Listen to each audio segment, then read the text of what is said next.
ഒരുപാട് നാടകീയമായ വാർത്തകൾ സംഭവിച്ച ദിവസമാണ്. ആ വാർത്തയിലേക്ക് വരും മുൻപ് ഇപ്പോൾ സംഭവിച്ചൊരു വാർത്ത. കാസർഗോഡ് അനന്തപുരത്ത് പ്ലൈവുഡ് ഫാക്ടറിയിൽ പൊട്ടിത്തെറി എന്നുള്ളതാണ് ആ വാർത്ത. ഒരു മരണമൊക്കെ അതിനകത്തുണ്ട്.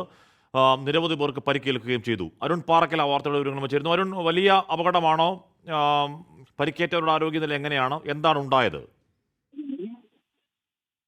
വലിയ അപകടമാണ് സംഭവിച്ചിരിക്കുന്നത്. കാസർഗോഡ് അനന്തപുരത്താണ്. ഇത് ഒരു ഇൻഡസ്ട്രിയൽ ഏരിയയാണ്. ഇവിടെ പ്ലൈവുഡ് ഫാക്ടറിയിലാണ് പൊട്ടിത്തെറി ഉണ്ടായിരിക്കുന്നത്. ഡെക്കോർ പാനൽ ഇൻഡസ്ട്രീസ് എന്നാണ് ഈ പ്ലൈവുഡ് ഫാക്ടറിയുടെ പേര്. 300-ലധികം തൊഴിലാളികൾ ആ സമയത്ത് അവിടെ ജോലി ചെയ്തിരുന്നു എന്നാണ് ഈ ഫാക്ടറി പറയുന്നത്. ഇത് കാസർഗോഡ് അനന്തപുരത്താണ് പ്ലൈവുഡ് ഫാക്ടറിയിൽ പൊട്ടിത്തെറി ഉണ്ടായത്. ഒരു മരണം ദൗർഭാഗ്യവശാൽ ഉണ്ടായിട്ടുണ്ട്. നിരവധി പേർക്ക് പരിക്കുണ്ട്. 300ഓളം ജീവനക്കാർ ആ സമയം ഫാക്ടറിയിൽ ഉണ്ടായിരുന്നു എന്നാണ് ഇപ്പോൾ അരുൺ പാറക്കൽ റിപ്പോർട്ട് ചെയ്യുന്നത്. പരിക്കേറ്റവരുടെ ആരോഗ്യനിലയെ പറ്റിയും ഇപ്പോൾ നടക്കുന്ന രക്ഷാ ദൗത്യത്തെ പറ്റിയും അറിയേണ്ടതുണ്ട്. എന്താണ് പൊട്ടിത്തെറിക്ക് സ്ഫോടന കാരണം എന്ന കാര്യം അടക്കം വ്യക്തമാകേണ്ടതുണ്ട്. അല്പസമയം മുൻപാണ് അപകടമുണ്ടായത്. കാസർഗോഡ് അനന്തപുരത്താണ് പ്ലൈവുഡ് ഫാക്ടറിയിൽ പൊട്ടിത്തെറി. അരുൺ പാറക്കൽ പറയൂ, എന്താണ് പൊട്ടിത്തെറിക്ക് കാരണം? അഷ്മി, ബോയിലറാണ് പൊട്ടിത്തെറിച്ചത്. ഇതൊരു പ്ലൈവുഡ് ഫാക്ടറിയാണ്. കൂടിയാണ് ഈ ആളുകൾ 300-ലധികം തൊഴിലാളികൾ ഈ സമയത്തുണ്ടായിരുന്നു. ഡെക്കോർ പാനൽ ഇൻഡസ്ട്രീസ് എന്നാണ് ഈ ഒരു ഫാക്ടറിയുടെ പേര്. പ്ലൈവുഡ് ഫാക്ടറിയാണ്. തൊഴിലാളികൾ ജോലി ചെയ്തുകൊണ്ടിരിക്കുന്ന സമയത്ത് തന്നെയാണ് ഈ അപകടവും നടന്നത്. അത് വലിയ രീതിയിലുള്ള ഒരു സ്ഫോടനമായിരുന്നു എന്നാണ് പ്രദേശവാസികൾ ഉൾപ്പെടെ പറയുന്നത്. അതായത് ഈ ഫാക്ടറി ഒരു ഇൻഡസ്ട്രിയൽ ഏരിയയാണ്. ഇൻഡസ്ട്രിയൽ ഏരിയയ്ക്ക് പുറത്ത് വീടുകളുണ്ട്. ആ വീടുകളുടെ ജനൽച്ചില്ലുകൾ ഉൾപ്പെടെ തകരുന്ന ഒരു സാഹചര്യമുണ്ട്. ഈ പരുക്കേറ്റ ആളുകളെ എന്തായാലും ആശുപത്രിയിലേക്ക് മാറ്റിയിട്ടുണ്ട്. 20-ലധികം ആളുകൾക്ക് പരുക്കേറ്റിട്ടുണ്ട് എന്നാണ് പ്രാഥമികമായി നമുക്ക് ലഭിക്കുന്ന വിവരം. പക്ഷേ കാഷ്വാലിറ്റി അതിലും കൂടാനുള്ള ഒരു സാധ്യതയാണ് നിലവിൽ കാണുന്നത്. 300ഓളം തൊഴിലാളികൾ ജോലി ചെയ്യുന്ന ഒരു സ്ഥലമാണ്. കമ്പനിയിൽ തന്നെ 300ഓളം തൊഴിലാളികൾ ഉണ്ട്. സംസ്ഥാനക്കാരാണെന്നൊക്കെ നാട്ടുകാർ പറയുന്നുണ്ട്. അതിൽ ഒരു മരണം സ്ഥിരീകരിച്ചിട്ടുണ്ട്. കുമ്പളയിലേക്ക് മാറ്റിയ പരുക്കേറ്റ ഒരാളാണ് മനസ്സിലാക്കാൻ സാധിക്കുന്നത്. മറ്റുള്ള ആളുകളെ മാറ്റിയിരിക്കുന്നത്. ഇപ്പൊ നിലവിൽ പോലീസും ഫയർഫോഴ്സും ഒക്കെ ഇവിടെ തെരച്ചിൽ തുടരുകയാണ്. ഇൻഡസ്ട്രി അതായത് ഈ ഫാക്ടറിക്കകത്ത് ഇനിയും ആളുകൾ ഉണ്ടോ എന്ന കാര്യം ഫയർഫോഴ്സ് പരിശോധിക്കുകയാണ്. ആ ഭാഗത്തേക്ക് ആളുകളെ ഇതുവരെയും കടത്തിവിട്ടിട്ടില്ല. നാട്ടുകാരുൾപ്പെടെ ഇവിടെ വലിയ രീതിയിൽ സംഘടിച്ചിട്ടുണ്ട്. ഫാക്ടറിക്ക് അടുത്ത് സംഘടിച്ചിട്ടുണ്ട്. അവരെ അവിടെ നിന്ന് മാറ്റി ഈ തെരച്ചിലും മറ്റു കാര്യങ്ങളും ഒക്കെ സുഖകരമായി നടത്തുന്നതിന് വേണ്ടി പോലീസ് സംഘം, വലിയ രീതിയിലുള്ള പോലീസ് സംഘവും എത്തിയിട്ടുണ്ട്. എന്തായാലും കാഷ്വാലിറ്റി കൂടാനുള്ള ഒരു സാഹചര്യമാണ് നിലവിൽ കാണുന്നത്. 300-ലധികം ആളുകൾ തൊഴിലെടുക്കും. ഈ 300-ലധികം ആളുകൾ ഒരേ സമയം ജോലിയുള്ള സമയത്ത് പൊട്ടിത്തെറി ഉണ്ടായെന്നാണോ? അങ്ങനെയാണെങ്കിൽ ഈ പരിക്കേറ്റവരുടെ ആരോഗ്യം, എത്ര പേർ പരിക്കേറ്റവരുണ്ട് അരുൺ? അഷ്മി, പരിക്കേറ്റവരുടെ എണ്ണത്തിൽ ഇതുവരെയും ഒരു വ്യക്തത വന്നിട്ടില്ല. പ്രാഥമികമായി നമുക്ക് ലഭിക്കുന്ന വിവരമനുസരിച്ച് 20-ലധികം ആളുകൾക്ക് പരിക്കേറ്റു എന്നാണ് പ്രാഥമികമായി നമുക്ക് ലഭിക്കുന്നത്. പോലീസിനും ഫയർഫോഴ്സിനും ഒന്നും അക്കാര്യത്തിലൊരു വ്യക്തത ഇനിയും വന്നിട്ടില്ല. ഇപ്പോൾ ഇതാ JCB ഉൾപ്പെടെയുള്ള കാസർഗോഡാണ് അനന്തപുരം എന്ന് പറയുന്ന സ്ഥലത്ത് പ്ലൈവുഡ് ഫാക്ടറിയിൽ പൊട്ടിത്തെറി ഉണ്ടായി. 300ഓളം പേർ ജോലി ചെയ്യുന്ന സ്ഥാപനമാണ്. അതിൽ ഒരു മരണം ഇപ്പോൾ സ്ഥിരീകരിച്ചു. നിരവധി പേർക്ക് പരിക്കുണ്ട്. രക്ഷാദൗത്യം അവിടെ പുരോഗമിക്കുകയാണ്. പരിക്കേറ്റവർക്ക് എത്ര പേരാണെന്നും അവരുടെ ആരോഗ്യനില എങ്ങനെയാണെന്നൊക്കെ നമുക്ക് അല്പസമയത്തിനകം അരുൺ പാറക്കലിനോട് ഒന്നുകൂടി ചോദിക്കുകയും ചെയ്യാം. അവിടെ രക്ഷാദൗത്യം എന്തായാലും പുരോഗമിച്ചുകൊണ്ടിരിക്കുകയാണ്. പ്രിയപ്പെട്ട പ്രേക്ഷകരെ, തീവ്ര വോട്ടർ പട്ടിക പരിഷ്കരണത്തിന് 2ാം ഘട്ടം പ്രഖ്യാപിക്കുന്നു കേന്ദ്ര തെരഞ്ഞെടുപ്പ് കമ്മീഷൻ. കേരളം ഉൾപ്പെടെ 12 സംസ്ഥാനങ്ങളിൽ ഇന്ന് രാത്രി 12 മണി മുതൽ SIR നടപടികൾ ആരംഭിക്കും. തദ്ദേശ തെരഞ്ഞെടുപ്പ് കഴിയും വരെ നടപടികൾ ആരംഭിക്കരുത് എന്ന കേരളത്തിന്റെ ആവശ്യം തെരഞ്ഞെടുപ്പ് കമ്മീഷൻ തള്ളി. കേരളം, തമിഴ്നാട്, പശ്ചിമബംഗാൾ അടക്കം 12 ഇടങ്ങളിലാണ് 2ാം ഘട്ടത്തിൽ തീവ്ര വോട്ടർ പട്ടിക പരിഷ്കരണം നടപ്പിലാക്കുന്നത്. SIRന്റെ കരട് പട്ടിക ഡിസംബർ 9-ന് പ്രസിദ്ധീകരിക്കും. നവംബർ 4 മുതൽ ഡിസംബർ 4 വരെയായിരിക്കും കേരളമടക്കമുള്ള സംസ്ഥാനങ്ങളിൽ വോട്ടർ പട്ടിക പരിഷ്കരണം നടക്കുക. ഫെബ്രുവരി 7-നായിരിക്കും അന്തിമ പട്ടിക പുറത്തിറക്കുക. ये वो 12 राज्य हैं जहां पर कल से SIR शुरू होने वाला है.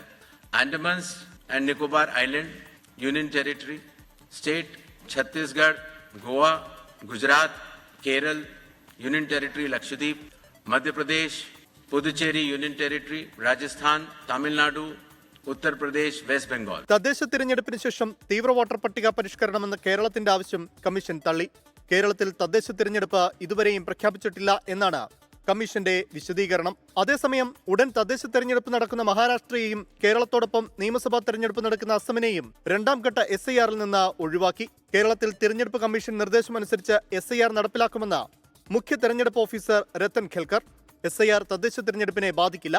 കൂടുതൽ ഉദ്യോഗസ്ഥരെ നിയോഗിക്കുമെന്നും രത്തൻ ഖേൽക്കർ.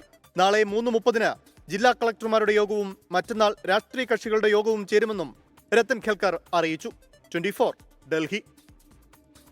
തീവ്ര വോട്ടർ പട്ടിക പരിഷ്കരണത്തിൽ സർവകക്ഷി യോഗം വിളിച്ച് തമിഴ്നാട് മുഖ്യമന്ത്രി എം കെ സ്റ്റാലിൻ. നവംബർ 2 സർവകക്ഷി യോഗം ചേരും. മുഹമ്മദ് റഹീസ് വിവരങ്ങളുമായി ചേരുന്നു. റഹീസ്, ഇപ്പോഴും ദേശീയ വിദ്യാഭ്യാസ നയത്തിലടക്കം ചെറുത്തുനിൽപ്പ് തുടരുന്ന സംസ്ഥാനമാണ് തമിഴ്നാട്. ഈ സർവകക്ഷി യോഗം വിളിക്കുന്നതിന് ഉദ്ദേശം എന്താണ് റഹീസ്? ആശ്മി, നിലവിൽ ഈ SIR-മായി ബന്ധപ്പെട്ട് തമിഴ്നാട് സർക്കാർ പ്രത്യേകിച്ച് DMKയും ഒക്കെ വലിയ തോതിൽ ആശങ്ക പ്രകടിപ്പിക്കുകയാണ്. അതായത് ഇത് ഒരു തരത്തിലും സാധാരണ ഒരു വോട്ടർ പട്ടിക പരിഷ്കരണമായി കാണാൻ കഴിയില്ല. ഇത് പ്രത്യേകമായ ചില അജണ്ടകൾ വെച്ചിട്ടുള്ള വോട്ടർ പട്ടികയുടെ പരിഷ്കരണമാണ്. അതുകൊണ്ട് അതിനെ അത്തരത്തിൽ അങ്ങോട്ട് അംഗീകരിക്കാൻ കഴിയില്ല. സാധാരണ ഉണ്ടാകുന്ന തരത്തിലുള്ള ഒരു വോട്ടർ പട്ടിക പരിഷ്കരണമാണ് എങ്കിൽ തങ്ങൾക്ക് അത് അംഗീകരിക്കാനാകുമായിരുന്നു. പക്ഷേ നിലവിൽ ബീഹാറിലെ സ്ഥിതി കാണുന്നതാണ്. ബീഹാറിൽ ചില പ്രത്യേക വിഭാഗങ്ങളെ ടാർഗറ്റ് ചെയ്ത്, പ്രത്യേകിച്ച് ന്യൂനപക്ഷ വിഭാഗങ്ങളെ ടാർഗറ്റ് ചെയ്തുകൊണ്ട് വോട്ടർ പട്ടികയിൽ നിന്ന് ഒഴിവാക്കിയെന്നത് അടക്കമുള്ള ചില വീക്ഷണങ്ങളാണ് DMKയും സർക്കാരും ഒക്കെ മുന്നോട്ട് വെക്കുന്നത്. അപ്പോൾ അത്തരത്തിൽ തമിഴ്നാടിനെയും ലക്ഷ്യമിടുന്നുണ്ട്. പ്രത്യേകിച്ച് AIDMKയുമായി BJP മുന്നണി ഉണ്ടാക്കിയതിനു ശേഷം ഏതൊക്കെ തരത്തിൽ DMKയുടെ വോട്ട് ഇല്ലാതാക്കാൻ പറ്റുമോ ആ തരത്തിലൊക്കെ DMKയുടെ വോട്ട് ഇല്ലാതാക്കാൻ ശ്രമിക്കുകയാണ് BJP. അപ്പോൾ അതിനെ കൂടി വളം വെക്കുന്ന തരത്തിലാണ് പെട്ടെന്ന് ഇത്തരത്തിലുള്ള ഒരു പ്രഖ്യാപനം. അതിനെ പല കാരണങ്ങൾ DMK മുന്നോട്ട് വെക്കുന്നുണ്ട്. അതിൽ പ്രധാനം ഈ ന്യൂനപക്ഷ വോട്ടുകൾ വെട്ടിക്കളയുന്നു എന്നുള്ള ഒന്നാണ്.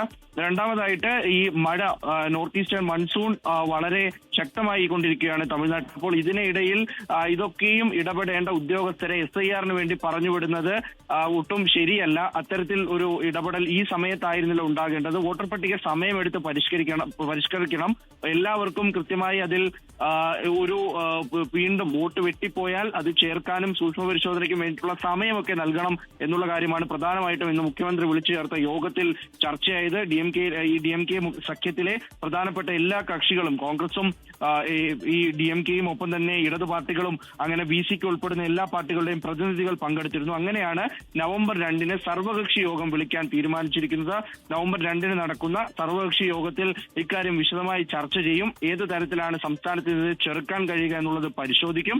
നിയമപരമായിട്ട് മുന്നോട്ട് പോകാനാണെങ്കിൽ ആ തരത്തിലും മുന്നോട്ട് പോകാൻ തയ്യാറാണെന്നാണ് സർക്കാർ വൃത്തങ്ങൾ സൂചിപ്പിക്കുന്നത്. ഹാഷ്മി, യെസ്, എന്തായാലും രാഷ്ട്രീയ വിയോജിപ്പുകൾ വെറുതെ പ്രസംഗിക്കുന്നതല്ലാതെ പ്രസംഗിക്കുക മാത്രമല്ല, അത് പ്രാക്ടിക്കൽ രാഷ്ട്രീയ വഴിയിൽ കാണിച്ചു തരുന്ന ഒരു സംസ്ഥാനം കൂടിയാണ് തമിഴ്നാട്. അപ്പോൾ ഏത് രീതിയിലാകും ഇതിലെ അവരുടെ ചെറുത്തുനിൽപ്പ് അല്ലെങ്കിൽ ഇതിലെ അവരുടെ വിയോജിപ്പ് പ്രകടിപ്പിക്കലും നമുക്ക് എന്തായാലും സർവകക്ഷി യോഗത്തിൽ കാത്തിരുന്ന് കാണുകയും ചെയ്യാം.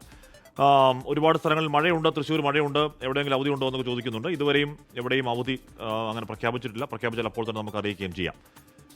ലാലു പ്രസാദ് യാദവും തേജസ്വി യാദവും ബീഹാറിലെ വില്ലന്മാർ എന്ന് ബീഹാർ ഉപമുഖ്യമന്ത്രി വിജയ് സിൻഹ 24-നോട്. ജനങ്ങൾ അവരെ ഒരിക്കലും നായകരാക്കില്ലെന്നും വിജയ് സിൻഹ പറഞ്ഞു. തെരഞ്ഞെടുപ്പിൽ താരപ്രചാരണയുടെ പട്ടിക കോൺഗ്രസ് പുറത്തുവിടുകയും ചെയ്തു. ബീഹാറിൽ NDAയ്ക്ക് അനുകൂല തരംഗം. 200-ലധികം സീറ്റുകൾ NDA നേടും. നിതീഷ് കുമാർ വീണ്ടും ബീഹാറിന്റെ മുഖ്യമന്ത്രിയാകുമെന്നും ഉപമുഖ്യമന്ത്രി വിജയ് സിൻഹ 24-നോട് പറഞ്ഞു. पूरी तरह से NDA के पक्ष में हवा है, क्योंकि सुशासन अब समृद्धि की ओर कदम बढ़ा चुका है और देश के प्रधानमंत्री नरेंद्र मोदी जी के नेतृत्व में बिहार के मुख्यमंत्री नीतीश कुमार जी के डबल इंजन की सरकार विकसित बिहार के संकल्प को साकार करने के लिए हर बिहारी उत्साहित है. വെള്ളിക്കരണ്ടിയുമായി ജനിച്ച തേജസ്വി യാദവിന് ജനങ്ങളുടെ സേവകനാകാൻ കഴിയില്ലെന്നും ബീഹാർ ഉപമുഖ്യമന്ത്രി പറഞ്ഞു. അതേസമയം രാഹുൽ ഗാന്ധിയും പ്രിയങ്ക ഗാന്ധിയും മല്ലികാർജുൻ ഖാർഗെയും തെരഞ്ഞെടുപ്പ് പ്രചാരണത്തിനായി ബീഹാറിലെത്തും. ഇതിനിടെ പാർട്ടി വിരുദ്ധ പ്രവർത്തനം നടത്തിയതിന് 4 പേരെ കൂടി JDU പുറത്താക്കി. ബീഹാറിൽ ഇരു മുന്നണികളും വലിയ ആത്മവിശ്വാസത്തിലാണ്. അനുകൂല തരംഗമെന്ന NDAയും ഇത്തവണ ജനങ്ങൾ മാറി ചിന്തിക്കുമെന്ന മഹാസഖ്യവും പറയുന്നു. അതേസമയം മഹാസഖ്യത്തിന്റെ പ്രചാരണത്തിന് കരുത്തു പകരാൻ പ്രിയങ്ക ഗാന്ധി ഉൾപ്പെടെയുള്ള പ്രമുഖ നേതാക്കൾ ബീഹാറിലേക്കെത്തും. പട്നയിൽ നിന്ന് ക്യാമറാമാൻ ജിജീന്ദറിനൊപ്പം വിനീത VG 24. ഇനി 10-14 മാത്രമാണ് ബീഹാർ പോളിംഗ് ബൂത്തിലേക്ക് എത്താൻ. നാളെ മുതൽ പ്രചാരണം കൊഴുപ്പിക്കാനാണ് മുന്നണികളുടെ തീരുമാനം. മഹാസഖ്യത്തിനായി രാഹുൽ ഗാന്ധിയും തേജസ്വി യാദവും ഒരുമിച്ച് പ്രചാരണ പരിപാടികളിൽ പങ്കെടുക്കും. പ്രിയങ്ക ഗാന്ധിയും പ്രചാരണത്തിനായി ബീഹാറിലെത്തും. ബീഹാറിലെ പട്നയിൽ നിന്നും വിനീത VG തത്സമയം ചേരുന്നുണ്ട്. വിനീത, ഏത് രീതിയിലാണ് ഇനിയുള്ള ബാക്കി ദിവസങ്ങൾ? അതിനിർണായകമായ തെരഞ്ഞെടുപ്പാണ്. ബാക്കി ദിവസങ്ങൾ പ്രധാനപ്പെട്ട രാഷ്ട്രീയ പാർട്ടികളുടെ പ്രചരണ പരിപാടികൾ എന്തൊക്കെ പ്രതീക്ഷിക്കണം?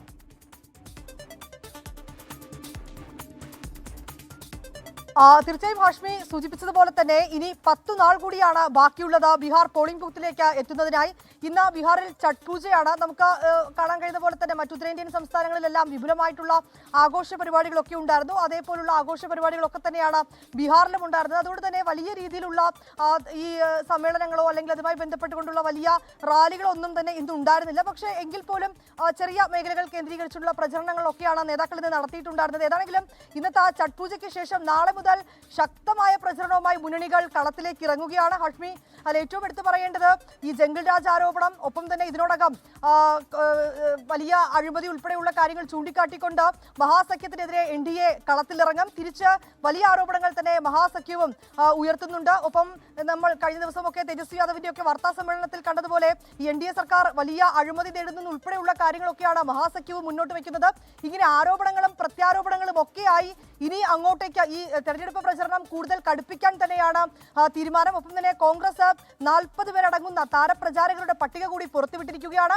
അതിൽ ആദ്യഘട്ടത്തിൽ രാഹുൽ ഗാന്ധി, പ്രിയങ്ക ഗാന്ധി, മല്ലികാർജ്ജുൻ ഖാർഗെ ഉൾപ്പെടെയുള്ള മുതിർന്ന നേതാക്കളൊക്കെ തന്നെ പ്രചരണത്തിനായി ബീഹാറിലേക്ക് എത്തിച്ചേരും. അതിൽ തേജസ്വി യാദവും രാഹുൽ ഗാന്ധിയും ഒന്നിച്ച് നയിക്കുന്ന ഒരു യാത്ര ഉണ്ടാകുമെന്നാണ് നമുക്ക് അറിയാൻ കഴിയുന്നത്. ഒരുപക്ഷെ ആ യാത്ര 29-ന് ഉണ്ടാകും, അല്ലെങ്കിൽ 30-ലേക്ക് ഉണ്ടാകുമെന്നാണ് അതുമായി ബന്ധപ്പെട്ടുകൊണ്ടുള്ള ഷെഡ്യൂളുകൾ നമുക്ക് ചില കോൺഗ്രസ് വൃത്തങ്ങളിൽ നിന്നൊക്കെ തന്നെ ലഭ്യമാവുന്നത്.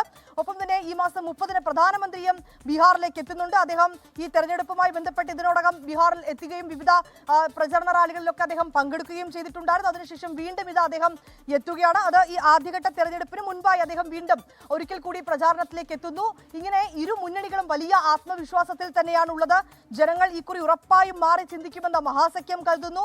ഒപ്പം തന്നെ ഇതിനോടകം ബീഹാറിലുണ്ടായ ഒരു തരംഗം, അത് NDA അനുകൂല തരംഗമെന്നാണ് ഇന്ന് ഉപമുഖ്യമന്ത്രി വിജയ് സിൻഹ അദ്ദേഹം നമ്മളുമായി സംസാരിച്ചപ്പോൾ വ്യക്തമാക്കിയത്. ഇങ്ങനെ ഇരു മുന്നണികളും വലിയ ആത്മവിശ്വാസത്തിൽ തന്നെയാണ്. ഏതാണെങ്കിലും ബീഹാർ ആർക്കൊപ്പമെന്ന് കാത്തിരുന്നു തന്നെ കാണണം. ഹഷ്മി, ഓക്കെ, 10 നാൾ മാത്രമാണ് ബീഹാർ പോളിംഗ് ബൂത്തിലേക്ക് എത്താനുള്ളത്. ഇനിയും പല പ്രചരണ തന്ത്രങ്ങൾ നമുക്ക് കാണേണ്ടി വരും, പല വാക്പോരുകൾ കാണേണ്ടി വരും. അപ്പോൾ നമുക്ക് നോക്കാം ഏതളവിലാണ് വിവിധ മുന്നണികളുടെ രാഷ്ട്രീയ പ്രചരണമെന്നത്. തൃശ്ശൂർ വലിയ മഴയാണെന്ന് കുറേയധികം പ്രേക്ഷകർ പറയുന്നുണ്ട്. ജ്യോതിഷ് ചോദിക്കുന്നു, തൃശ്ശൂർ അവധിയുണ്ട്? ഇതുവരെ അവധി പ്രഖ്യാപിച്ചിട്ടില്ല. എറണാകുളത്ത് മഴയുണ്ടെന്ന് പറയുന്നുണ്ട്. ജിൻസി പറയുന്നു പത്തനംതിട്ട ഹെവി റെയിൻ ആണെന്ന് പറയുന്നു. പല സ്ഥലങ്ങളിലും പെരുമഴ ഉണ്ടെന്നാണ് പറയുന്നത്. നമുക്ക് നോക്കാം. എന്തായാലും ഇതുവരെ അവധിയൊന്നും പ്രഖ്യാപിച്ചിട്ടില്ല. അവധി പ്രഖ്യാപിച്ചെന്ന് കാര്യം പറയുന്നത് ചുമ്മാ പറയരുത്. അവധി പ്രഖ്യാപിച്ചത് നമ്മളപ്പം തന്നെ പ്രിയപ്പെട്ട പ്രേക്ഷകരെ അറിയിക്കും. ശബരിമല സ്വർണ്ണക്കൊള്ള കേസിൽ ഉണ്ണികൃഷ്ണൻ പോറ്റിയുടെ സഹായി എന്ന് സംശയിക്കുന്ന കൽപേഷിനെ കണ്ടെത്തി 24. ചെന്നൈ സ്മാർട്ട് ക്രിയേഷൻസിൽ നിന്നും ബെല്ലാരിയിലെ റൊദ്ദം ജ്വല്ലറിയിലേക്ക് സ്വർണം കൊണ്ടുപോയത് താനാണ് എന്ന് കൽപേഷ് സമ്മതിച്ചു. സ്വർണ്ണക്കൊള്ളയിൽ പങ്കില്ലെന്നും ഉണ്ണികൃഷ്ണൻ പോറ്റി അറിയില്ലെന്നുമാണ് കൽപേഷ് പറയുന്നത്. ഹൈദരാബാദിൽ സ്വർണ്ണപ്പാളി വാങ്ങിയയാളുടെ പേര് ഉണ്ണികൃഷ്ണൻ പോറ്റി തെറ്റായി മൊഴി നൽകിയതായും കണ്ടെത്തി. 24 എക്സ്ക്ലൂസീവ്. मैं कल्पेश हूँ, कलिकोन ज्वेलर्स से स्टाफ हूँ और उधर 13 साल से काम कर रहा हूँ.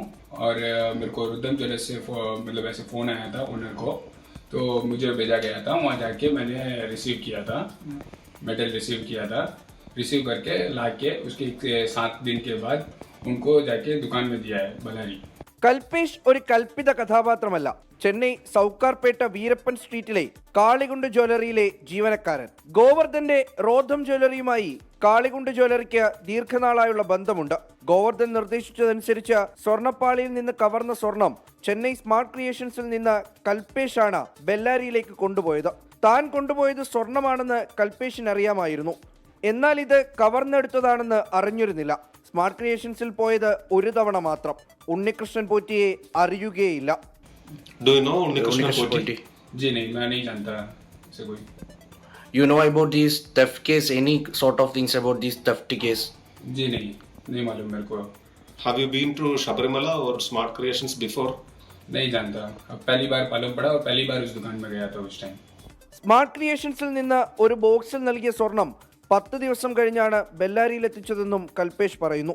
അതിനിടെ ഹൈദരാബാദിൽ സ്വർണം ഏറ്റുവാങ്ങിയത് നാഗേഷ് അല്ല നരേഷ് ആണെന്ന് SIT കണ്ടെത്തി.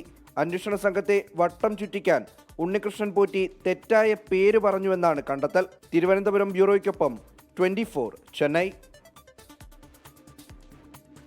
24 ഇമ്പാക്ട്. എറണാകുളം ആലുവ ബസ് സ്റ്റാൻഡിൽ സ്വകാര്യ ബസ്സുകളിൽ മോട്ടോർ വാഹന വകുപ്പിന്റെയും എക്സൈസിന്റെയും സംയുക്ത പരിശോധന. 5 ഗ്രാം കഞ്ചാവുമായി ബസ് ഡ്രൈവർ പിടിയിൽ. ആലുവ പെരുമ്പാവൂർ റൂട്ടിൽ സർവീസ് നടത്തുന്ന VT എന്ന ബസ്സിലെ ഡ്രൈവർ എടത്തല സ്വദേശി മുഹമ്മദ് ഷാഫിയാണ് എക്സൈസിന്റെ പിടിയിലായത്. പരിശോധനയിൽ 70ഓളം നിയമലംഘനങ്ങൾ കണ്ടെത്തി. ബസ് ജീവനക്കാർക്കിടയിലെ ലഹരി ഉപയോഗം വ്യക്തമാക്കുന്ന ശബ്ദ സന്ദേശം കഴിഞ്ഞ ദിവസം 24 പ്രൈം ടൈം പുറത്തുവിട്ടിരുന്നു. ലഹരി ഉപയോഗത്തിനെതിരെയുള്ള സ്പെഷ്യൽ ഡ്രൈവ് തുടരുമെന്ന് ആലുവ ജോയിന്റ് RTO അഫ്സൽ അലി 24നോട് പറഞ്ഞു. വൈകുന്നേരം ഏതാണ്ട് ഒരു 4-4:30 ഒരു ബസ്സിന്റെ ഡ്രൈവറിന്റെ പോക്കറ്റിൽ നിന്നും കുറച്ച് കഞ്ചാവ്, ഒരു ചെറിയ പൊതിയിൽ കഞ്ചാവ് കണ്ടെടുക്കുകയുണ്ടായി. ഡ്രൈവറുടെ ലൈസൻസിനെതിരെ സസ്പെൻഷൻ, അയോഗ്യത കൽപ്പിക്കൽ തുടങ്ങിയ നടപടി ഉണ്ടാവുന്നതാണ്. ഞങ്ങൾ ഡ്രൈവർമാരുമായിട്ട് സംസാരിക്കുന്നുണ്ട്, അതുപോലെ തന്നെ കണ്ടക്ടർമാരുമായിട്ട് സംസാരിക്കുന്നുണ്ട്. അവരുടെ ബിഹേവിയറിൽ എന്തെങ്കിലും പ്രശ്നം ഇതുപോലെ ഉപയോഗിച്ചിട്ടുണ്ടെന്ന് തോന്നി കഴിഞ്ഞാൽ ഞങ്ങൾ അവരെ കൂടുതൽ ചെക്കിങ്ങിനായിട്ട് കൊണ്ടുപോകും. പക്ഷെ അത്തരത്തിലൊന്നും ഇതുവരെ കണ്ടെത്താൻ സാധിക്കില്ല. ആൻ മരിയ സണ്ണി ആ വാർത്തകൾ ചേരുന്ന ആൻ, ഈ ഓഡിയോ സന്ദേശം പുറത്തുവിട്ടപ്പോൾ തന്നെ മന്ത്രി കെ ബി ഗണേഷ് കുമാർ അതിൽ ശക്തമായ നടപടി ഉണ്ടാകുമെന്ന് അറിയിച്ചതാണ്. അപ്പോൾ ശക്തമായ നടപടിയിലേക്ക് പോവുകയാണോ? എത്രത്തോളം തീവ്രമായ പരിശോധനയാണ് ഇപ്പോൾ പുരോഗമിക്കുന്നത്? ആൻ. ഹാഷ്മി, തീർച്ചയായിട്ടും ഇന്നലെ ഇതേ സമയത്താണ് പ്രൈം ടൈം ഷോയിൽ നമ്മളിങ്ങനെ ഒരു വാർത്ത, അത് ഏറെ ഞെട്ടിക്കുന്ന വാർത്തയാണ്, അല്ലെങ്കിൽ ആശങ്കയുണ്ടാക്കുന്നതാണ്. കാരണം ഈ സ്വകാര്യ ബസ്സുകളുടെ മത്സരയോട്ടം, അതുമായി ഉണ്ടാക്കുന്ന അപകടങ്ങൾ, ഇവർ തമ്മിലുള്ള വഴക്കുകൾ, ഇതൊക്കെ നിരന്തരമായിട്ട് നമ്മൾ റിപ്പോർട്ട് ചെയ്യുന്നതാണ്. ഇതിനിടയിലാണ് സ്വകാര്യ ബസ് ഡ്രൈവർമാർ ലഹരി ഉപയോഗിക്കുന്നു എന്നുള്ള വാർത്ത നമ്മൾ പുറത്തുവിടുന്നത്. ശബ്ദ സന്ദേശത്തോട് ഉൾപ്പെടെയാണ് പുറത്തുവിടുന്നത്. ഇതിനെ തുടർന്ന് തന്നെ മന്ത്രി ഗണേഷ് കുമാർ ഇതുമായി ബന്ധപ്പെട്ടുള്ള നടപടി, അടിയന്തരമായിട്ടുള്ള നടപടി ഉണ്ടാകുമെന്നുള്ള കാര്യം വ്യക്തമാക്കിയതാണ്. ഇതിന് പിന്നാലെയാണ് ഇന്ന് രാവിലെയോട് കൂടി ആലുവ പ്രൈവറ്റ് ബസ് സ്റ്റാൻഡ് പരിസരങ്ങളിൽ MVDയുടെയും അതോടൊപ്പം തന്നെ എക്സൈസിന്റെയും എല്ലാം നേതൃത്വത്തിലുള്ള ഒരു സംയുക്ത പരിശോധന വ്യാപകമായ രീതിയിൽ നടക്കുന്നത്. ഇതിൽ 70ഓളം കേസുകളാണ്, വിവിധ നിയമലംഘനങ്ങൾ ചൂണ്ടിക്കാണിച്ചുകൊണ്ടുള്ള 70ഓളം കേസുകളാണ് റിപ്പോർട്ട് ചെയ്തിരിക്കുന്നത്. അതിൽ കേസ് എടുത്തിട്ടുമുണ്ട്. അതിൽ എടുത്തു പറയേണ്ട ഒരു കാര്യമാണ്, അവിടെ തന്നെ ഓടുന്ന ആലുവ പെരുമ്പാവൂർ റൂട്ടിൽ ഓടുന്ന ഒരു ബസ്സിൽ നിന്നുമാണ് ഡ്രൈവറുടെ കയ്യിൽ നിന്നും കഞ്ചാവ് പിടിച്ചെടുത്തിരിക്കുന്നത്. 5 ഗ്രാം കഞ്ചാവാണ് പിടിച്ചെടുത്തിരിക്കുന്നത്. ഉപയോഗിക്കുന്നതിന് വേണ്ടിയിട്ട് കണ്ടെത്തിയിരിക്കുന്ന കഞ്ചാവാണ്, 5 ഗ്രാം കഞ്ചാവാണ് പിടിച്ചെടുത്തിരിക്കുന്നത്. അളവിൽ പറയുകയാണെങ്കിൽ അധികമല്ല എന്ന് പറയുമ്പോൾ പോലും ലഹരി ഉപയോഗത്തിന്റെ അളവ്, അത് വാഹനം ഓടിക്കുമ്പോഴുള്ള ഈ ലഹരി ഉപയോഗത്തിന്റെ അളവാണ് MVD അതിനായിട്ട് കൂടുതലായിട്ടും അതിനകത്ത് എടുത്തു കാണിക്കുന്നത്.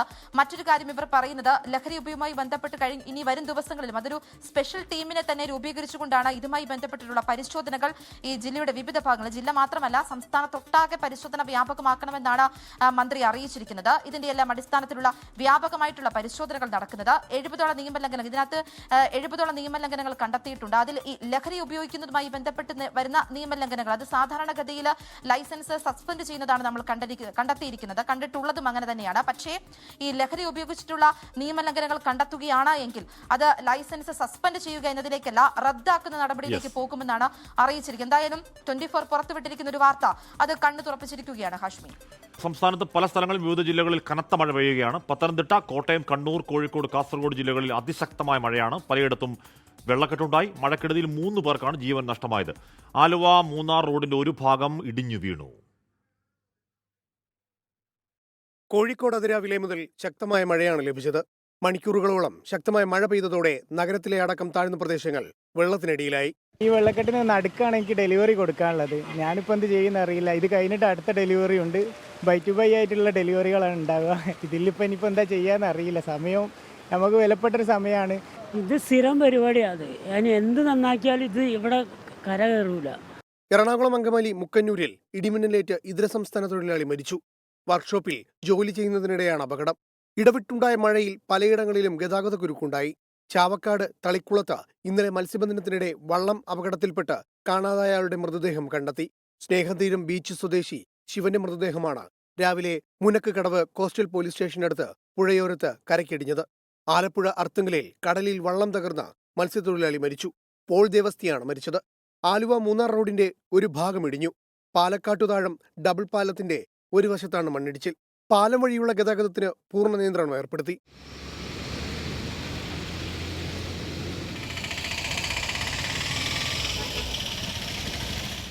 ഷൊർണൂരിൽ ശക്തമായ മഴയിൽ വീടിന് മുകളിൽ തെങ്ങ് കടപുഴകി വീണു. മുണ്ടായ LP സ്കൂളിന് സമീപത്ത് പള്ളത്ത് വീട്ടിൽ സുബ്രഹ്മണ്യന്റെ വീടാണ് തകർന്നത്. ആർക്കും പരിക്കില്ല. വിവിധ ബ്യൂറോകൾക്കൊപ്പം ന്യൂസ് ഡെസ്ക് 24. സിജില പറയാണ്, തൃശ്ശൂർ ലീവ് വേണം, please please please please please please please. 5-6 പ്ലീസും ഉണ്ട്, ഒരു കൈകൂപ്പുന്ന ഇമോജിയുണ്ട്. എന്തായാലും കളക്ടർ നോക്കട്ടെ, അങ്ങനെ അവധി കൊടുക്കേണ്ട പശ്ചാത്തല സാഹചര്യം ഉണ്ടെന്നുണ്ടെങ്കിൽ അവധി കൊടുക്കട്ടെ. ഇപ്പോൾ നമുക്ക് പറയാൻ പറ്റുമോ സിജില? ബംഗാൾ ഉൾക്കടലിലെ മോൻത ചുഴലിക്കാറ്റ് ശക്തി പ്രാപിക്കുകയാണ്. തെക്ക് പടിഞ്ഞാറൻ ബംഗാൾ ഉൾക്കടലിന്റെയും അതിനോട് ചേർന്ന മധ്യ പടിഞ്ഞാറൻ ബംഗാൾ ഉൾക്കടലിന്റെയും മുകളിലായാണ് നിലവിൽ ചുഴലിക്കാറ്റിന്റെ സഞ്ചാരം. നാളെ രാവിലെയോടെ തീവ്ര ചുഴലിക്കാറ്റായി ശക്തി പ്രാപിക്കാൻ സാധ്യതയുണ്ട്. നാളെ വൈകിട്ടോ രാത്രിയിലോ ആന്ധ്രാപ്രദേശ് തീരത്ത് മച്ചിലിപ്പട്ടണത്തിനും കലിംഗപട്ടണത്തിനും ഇടയിൽ കാക്കിനടക്കടുത്ത് കരയിൽ പ്രവേശിക്കാൻ സാധ്യത എന്നാണ് കേന്ദ്ര കാലാവസ്ഥാ വകുപ്പിന്റെ മുന്നറിയിപ്പ്. വടക്കൻ തമിഴ്നാട്, ആന്ധ്രാപ്രദേശ്, തെക്കൻ ഒഡീഷ തീരങ്ങളിൽ ചുഴലിക്കാറ്റ് മുന്നറിയിപ്പിന് രണ്ടാം ഘട്ടമായ ഓറഞ്ച് മുന്നറിയിപ്പ് നൽകിയിട്ടുമുണ്ട്.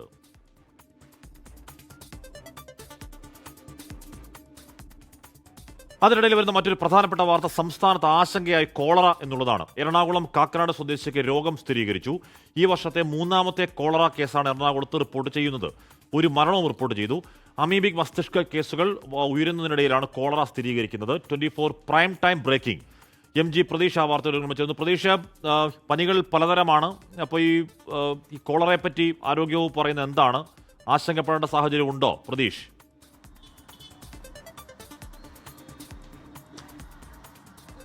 ഹാഷ്മി, സംസ്ഥാനത്ത് നിന്ന് കോളറ തുടച്ചു നീക്കിയെന്ന് പറയുമ്പോഴും വീണ്ടും ഇത്തരം കേസുകൾ ആവർത്തിക്കുന്നു എന്നതാണ് ഏറ്റവും പ്രധാനപ്പെട്ട കാര്യം. ഒന്ന്, ഈ അമീബിക് മസ്തിഷ്ക ജ്വര കേസുകൾ കഴിഞ്ഞ കുറേ നാളുകളായി സംസ്ഥാനത്ത് വർദ്ധിക്കുകയാണ്. മലിനജലങ്ങൾ വഴിയാണ് പ്രധാനമായും ഈ കേസുകൾ വർദ്ധിക്കുന്നതെന്ന് ആരോഗ്യവകുപ്പ് പറയുന്നുണ്ട്. അതിനിടയിലാണ് ഈ ആശങ്കയായി ഇപ്പോൾ ഒരു കോളറ കൂടി സംസ്ഥാനത്ത് സ്ഥിരീകരിച്ചിരിക്കുന്നത്. കുറേ നാളുകൾക്ക് ശേഷമാണ്, കുറേ മാസങ്ങൾക്ക് ശേഷമാണ് സംസ്ഥാനത്ത് വീണ്ടും കോളറ റിപ്പോർട്ട് ചെയ്യുന്നത്. ഈ വർഷം മാത്രം 3 കേസുകൾ മാത്രമാണ് ആകെ റിപ്പോർട്ട് ചെയ്തിട്ടുള്ളത്. ഈ മാസം 25-ാം തീയതി ആരോഗ്യവകുപ്പ് പ്രസിദ്ധീകരിച്ച കണക്കിലാണ് സംസ്ഥാനത്ത് ഒരാൾക്ക് കോളറ റിപ്പോർട്ട് ചെയ്തതായി പറഞ്ഞിട്ടുള്ളത്. എറണാകുളം കാക്കനാട് സ്വദേശിക്കാണ് ഈ രോഗം റിപ്പോർട്ട് ചെയ്തിരിക്കുന്നത്.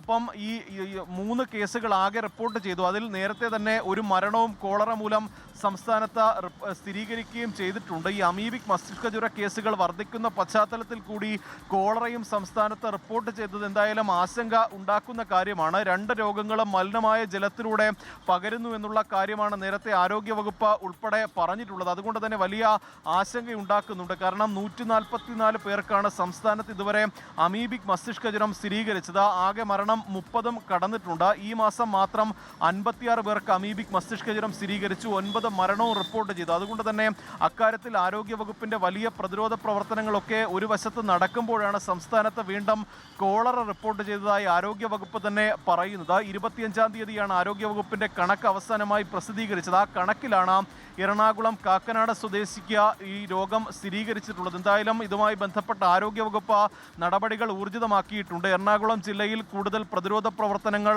നടത്തും എന്നതാണ് ഇപ്പോൾ അറിയിച്ചിരിക്കുന്നത്. ഇതിന്റെ ഉറവിടമടക്കം ഇപ്പോൾ ആരോഗ്യവകുപ്പ് പരിശോധിക്കുന്നുണ്ട്. അക്കാര്യങ്ങൾ ഉൾപ്പെടെ ഈ വരും ദിവസങ്ങളിൽ കൂടുതൽ വ്യക്തത വരും. ഹാഷ്മി, ഓക്കെ. ആശങ്കയായി കോളറയും സംസ്ഥാനത്തേക്ക് ഒരു കേസ് കൂടി റിപ്പോർട്ട് ചെയ്യുന്നു എന്നുള്ളതാണ് സങ്കടകരമായ വസ്തുത. പ്രിയപ്പെട്ട പ്രേക്ഷകരെ, നമുക്കറിയാം ഇത് മലിനമായ വെള്ളത്തിൽ കൂടിയാണ് കോളറയും പകരുന്നത്. അമീബിക് മസ്തിഷ്ക ജ്വരം പോലെ തന്നെ അതിന്റെ രീതികൾ വേറെയാണെങ്കിലും തിളപ്പിച്ചാറ്റിയ വെള്ളം മാത്രം കുടിക്കുക എന്നുള്ളതാണ് പ്രധാന പ്രതിരോധം. തിളപ്പിച്ചാറ്റിയ വെള്ളമേ കുടിക്കാവൂ എന്ന് ഉറപ്പുവരുത്തുക നമ്മുടെ ആരോഗ്യം പ്രധാനമാണ്. അതുകൊണ്ട് take care. Kozhikode Thamarassery fresh cut സംഘർഷത്തിന്റെ കൂടുതൽ ദൃശ്യങ്ങൾ പുറത്ത്. പ്രതിഷേധത്തിൽ പുറത്തു നിന്നുള്ളവർ നുഴഞ്ഞു കയറിയെന്ന പോലീസ് വാദം ശരിവെക്കുന്ന ദൃശ്യങ്ങളാണ് പുറത്തുവരുന്നത്. പ്രതിഷേധം നടത്തിയവർ എല്ലാം പ്രദേശവാസികളാണോ എന്ന് ഉറപ്പില്ലെന്ന് സമരസമിതി ചെയർമാൻ ബാബു കുടുക്കിൽ പറയുകയും ചെയ്തു.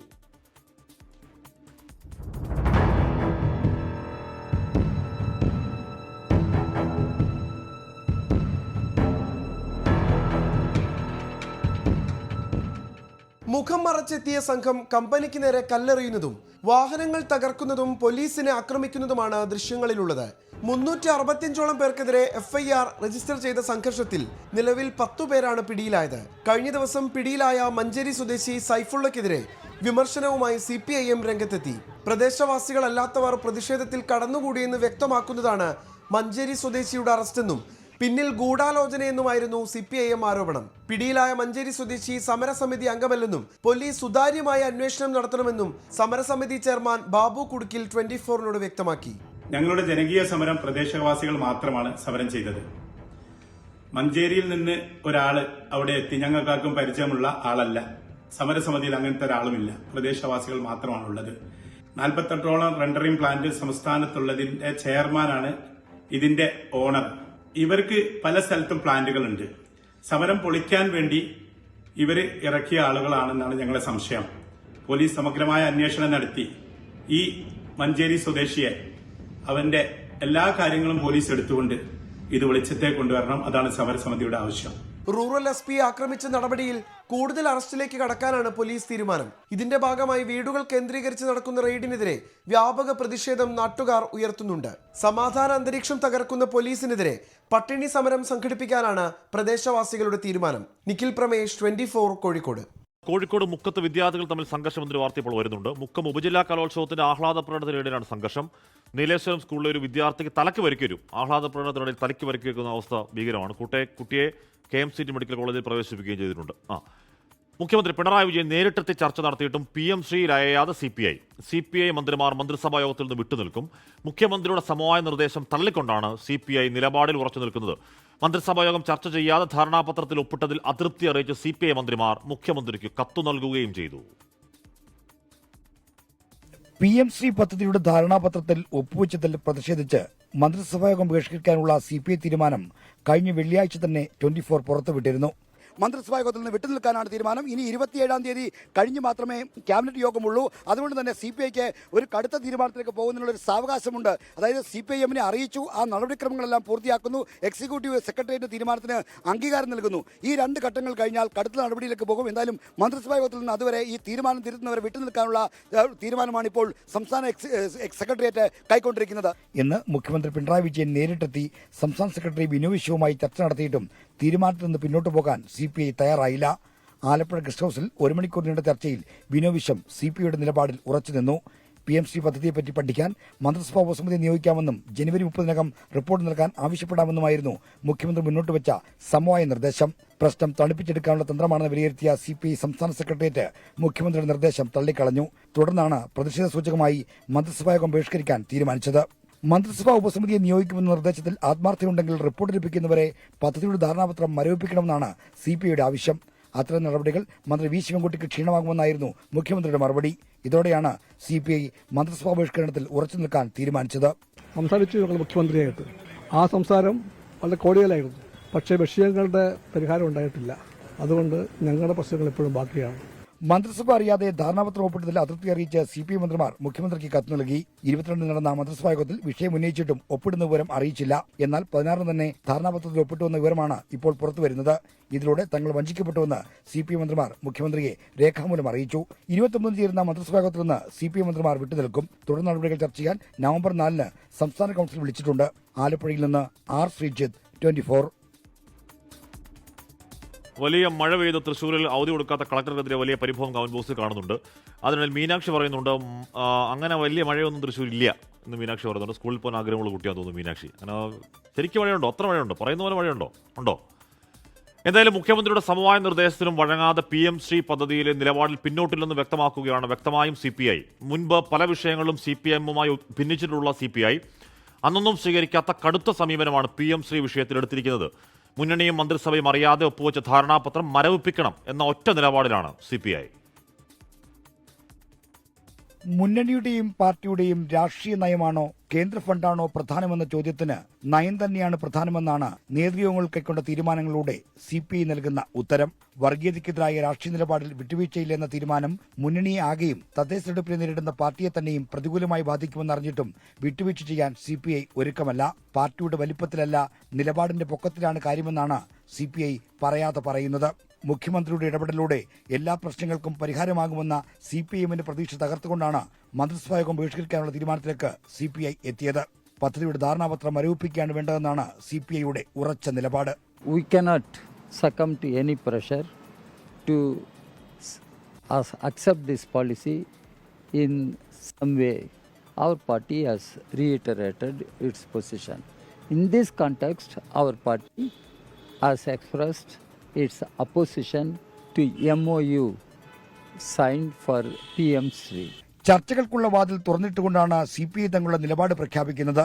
മുന്നണിയുടെ രാഷ്ട്രീയം പരിഗണിച്ച് ഫണ്ടിന് പുറകെ പോകുന്നതാണ് തിരിച്ചടിയെന്ന് CPIഎമ്മും മനസ്സിലാക്കണമെന്നാണ് CPIയുടെ ആവശ്യം.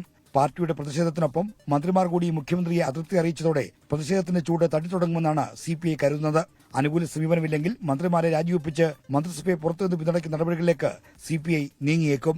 ആലപ്പുഴയിൽ നിന്ന് R. ശ്രീജിത്ത്, 24. കാസർഗോഡ് അനന്തപുരത്തുണ്ടായ പ്ലൈവുഡ് ഫാക്ടറിയിലെ പൊട്ടിത്തെറിയിൽ 8 പേർക്കാണ് പരിക്ക്. 1 മരണമാണ്. മരിച്ചത് അസം സ്വദേശിയാണ്. തലനാരിഴയ്ക്ക് രക്ഷപ്പെട്ടെന്ന അസം സ്വദേശി അബ്ദുൽ സലീം വേറൊരു അസം സ്വദേശി പറയുകയാണ്. അതായത് വിറക് വെച്ച് തിരികെ വന്ന് 2 മിനിറ്റിനകം സ്ഫോടനമുണ്ടായി. ടാങ്ക് ലീക്ക് ഉണ്ടായിരുന്നു. ലീക്കിനെ പറ്റി മുന്നറിയിപ്പ് നൽകിയെങ്കിലും കമ്പനി അധികൃതർ അത് പരിഹരിച്ചിരുന്നില്ല എന്നുകൂടി പറയുന്നുണ്ട് അസം സ്വദേശി. അതിന്റെ വിശദാംശങ്ങൾ അല്പസമയത്തിനകം അറിയാനും കഴിയും. PM-ശ്രീ പദ്ധതി സർക്കാർ അംഗീകരിച്ചതിൽ സംസ്ഥാന വ്യാപകമായി പ്രതിപക്ഷ വിദ്യാർത്ഥി സംഘടനകളുടെ പ്രതിഷേധം.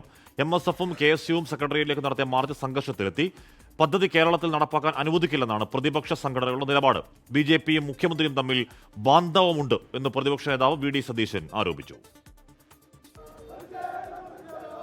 ആദ്യം സെക്രട്ടേറിയറ്റ് നോർത്ത് ഗേറ്റിലേക്ക് മാർച്ചുമായി എത്തിയത് MSF. പോലീസ് ജലപീരങ്കി പ്രയോഗിച്ചു. പ്രവർത്തകർ MG റോഡ് ഉപരോധിച്ചു. ബാരിക്കേഡ് മറികടന്ന് സെക്രട്ടേറിയറ്റിനുള്ളിൽ കടക്കാനുള്ള പ്രവർത്തകരുടെ ശ്രമം പരാജയപ്പെട്ടു.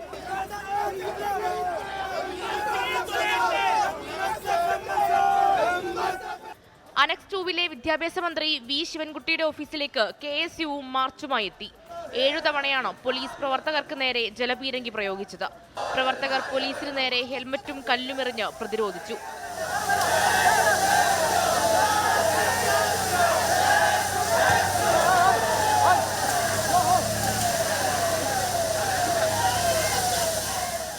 പ്രധാനമന്ത്രിയെ കണ്ടതിനു ശേഷമാണ് മുഖ്യമന്ത്രി പദ്ധതിയിൽ ഒപ്പിട്ടതെന്ന് പ്രതിപക്ഷ നേതാവ് VD സതീശൻ. മുഖ്യമന്ത്രി പ്രധാനമന്ത്രിയെയും ആഭ്യന്തരമന്ത്രിയെയും കണ്ടതിന് ശേഷം ആരും അറിയാതെ എന്തുകൊണ്ട് എഗ്രിമെന്റ് വെച്ചു, അതിനാണ് തുറന്നു പറയേണ്ടത്. എല്ലാവരെയും ഇരുട്ടിൽ നിർത്തിയാണ് ഈ തീരുമാനമെടുത്തത്. അത് യാഥാർത്ഥ്യമാണ്. സംസ്ഥാന സർക്കാർ വിദ്യാഭ്യാസ മേഖലയെ കച്ചവട ചരക്കാക്കി വിദ്യാർത്ഥികളുടെ ആശങ്കകൾ പരിഹരിക്കുക തുടങ്ങിയ ആവശ്യങ്ങൾ ഉന്നയിച്ചായിരുന്നു പ്രതിപക്ഷ വിദ്യാർത്ഥി സംഘടനകളുടെ മാർച്ച്. അതേസമയം PM-ശ്രീ പദ്ധതിയിൽ BJP-യിൽ ഭിന്നത തുടരുകയാണ്. K. സുരേന്ദ്രനെ തള്ളി സംസ്ഥാന അധ്യക്ഷൻ രാജീവ് ചന്ദ്രശേഖർ രംഗത്തെത്തി. PM-ശ്രീ സ്കൂൾ എന്ന് പറഞ്ഞാൽ എഡ്യൂക്കേഷൻ, എക്സലൻസ് ഇൻ എഡ്യൂക്കേഷൻ. പക്ഷേ സ്റ്റേറ്റ് ഗവൺമെന്റിന് 100% ഫ്ലെക്സിബിലിറ്റി ഉണ്ട്, അവകാശമുണ്ട്. ആ സ്റ്റേറ്റിൽ നാഷണൽ കരിക്കുലം ഫ്രെയിംവർക്ക് പ്രകാരം കരിക്കുലം ഫിക്സ് ചെയ്യാൻ. ഹെഡ്ഗേവാറിനെയും സവർക്കറെയും പറ്റി കേരളത്തിൽ പഠിപ്പിക്കുമെന്നായിരുന്നു K. സുരേന്ദ്രന്റെ പ്രസ്താവന. 24 തിരുവനന്തപുരം. PM-ശ്രീ വിഷയത്തിൽ ബുധനാഴ്ച വിദ്യാഭ്യാസ വകുപ്പിന് ആഹ്വാനം ചെയ്യുകയാണ് UDSF. സംസ്ഥാന വ്യാപക പഠിപ്പ് മുടക്കും, ജില്ലാസ്ഥാനങ്ങളിൽ പ്രതിഷേധവും സംഘടിപ്പിക്കും. നാളെ ജില്ലകളിൽ അടിയന്തര UDSF യോഗം ചേരും. ഷഹദ് റഹ്മാൻ വിവരങ്ങൾ ചേരുന്നു. ഷഹദ്, അപ്പോൾ തെരുവുകളിലേക്ക് കൂടി സമരം കൂടുതൽ വ്യാപകമാക്കാൻ തന്നെയാണോ UDSF-ന്റെ തീരുമാനം? എന്തൊക്കെയാണ് അവരുടെ പ്രതിഷേധ പരിപാടികൾ നാളത്തെ വിദ്യാഭ്യാസ വകുപ്പ് അടക്കം? തീർച്ചയായും ഹാഷ്മി, പ്രതിപക്ഷ യുവജന സംഘടനകൾ ഈ PM-ശ്രീ പദ്ധതിക്കെതിരെ പ്രതിഷേധം ഇനിയുള്ള ദിവസങ്ങളിൽ, അതായത് സംസ്ഥാന വ്യാപകമായി പ്രതിഷേധ പരിപാടികൾ സംഘടിപ്പിക്കാൻ തീരുമാനിച്ചിരിക്കുകയാണ്. അതിന്റെ ഭാഗമായി ഇന്ന് തിരുവനന്തപുരത്ത് UDSF യോഗം ചേർന്നിട്ടുണ്ടായിരുന്നു. ആ യോഗത്തിലെടുത്ത തീരുമാനത്തിന്റെ അടിസ്ഥാനത്തിൽ നാളെ ജില്ലകളിൽ അടിയന്തര UDSF യോഗം ചേരാൻ തീരുമാനിച്ചിട്ടുണ്ട്. ആ യോഗ തീരുമാനത്തോടുകൂടി ഇനിയുള്ള ദിവസങ്ങളിൽ ഏതൊക്കെ തരത്തിലായിരിക്കണം സമരങ്ങൾ ശക്തിപ്പെടുത്തേണ്ടത് എന്നതടക്കമുള്ള കാര്യങ്ങളിൽ ഒരു അന്തിമ തീരുമാനം കൈക്കൊള്ളും.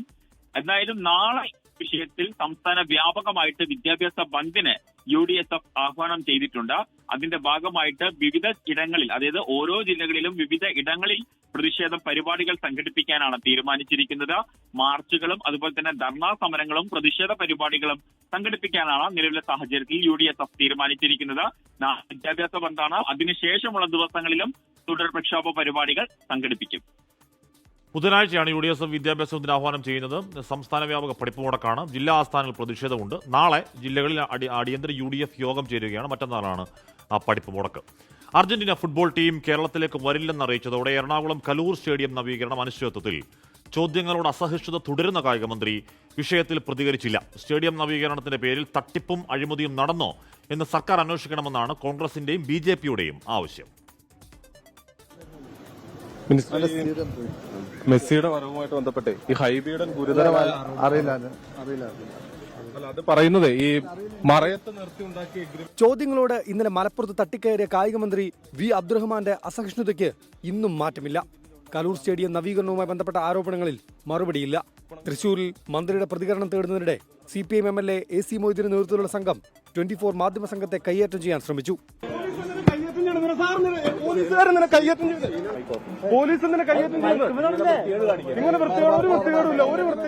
കോൺഗ്രസ് ജനപ്രതിനിധികൾ സ്റ്റേഡിയത്തിലെത്തി സാഹചര്യം വിലയിരുത്തി.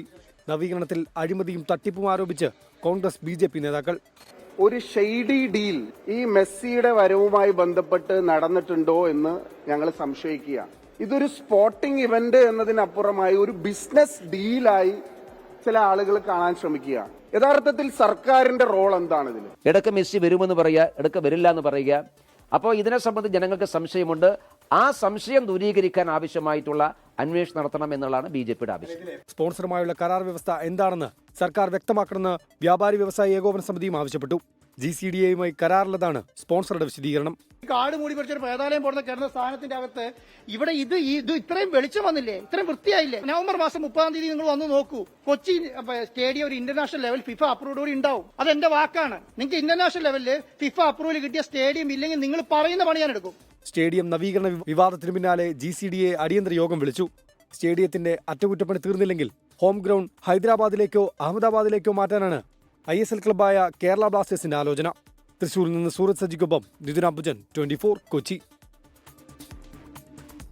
വയനാട് മുട്ടിൽ മരമുറി കേസിൽ വനം വകുപ്പ് കസ്റ്റഡിയിലെടുത്ത മരങ്ങൾ മഴയും വെയിലുമേറ്റ് നശിക്കുകയാണ്. വനം വകുപ്പിന് കീഴിലെ കുപ്പാടി ഡിപ്പോയിൽ തുറസായ സ്ഥലത്താണ് 15 കോടി രൂപ വില വരുന്ന മരങ്ങളുള്ളത്. മരങ്ങൾ ലേലം ചെയ്ത് തുക കോടതിയിൽ കെട്ടിവെക്കാനോ പൊതുഖജനാവിലേക്ക് മാറ്റാനോ വനം വകുപ്പ് 5 വർഷമായി തയ്യാറായിട്ടില്ല എന്നാണ് ആരോപണം.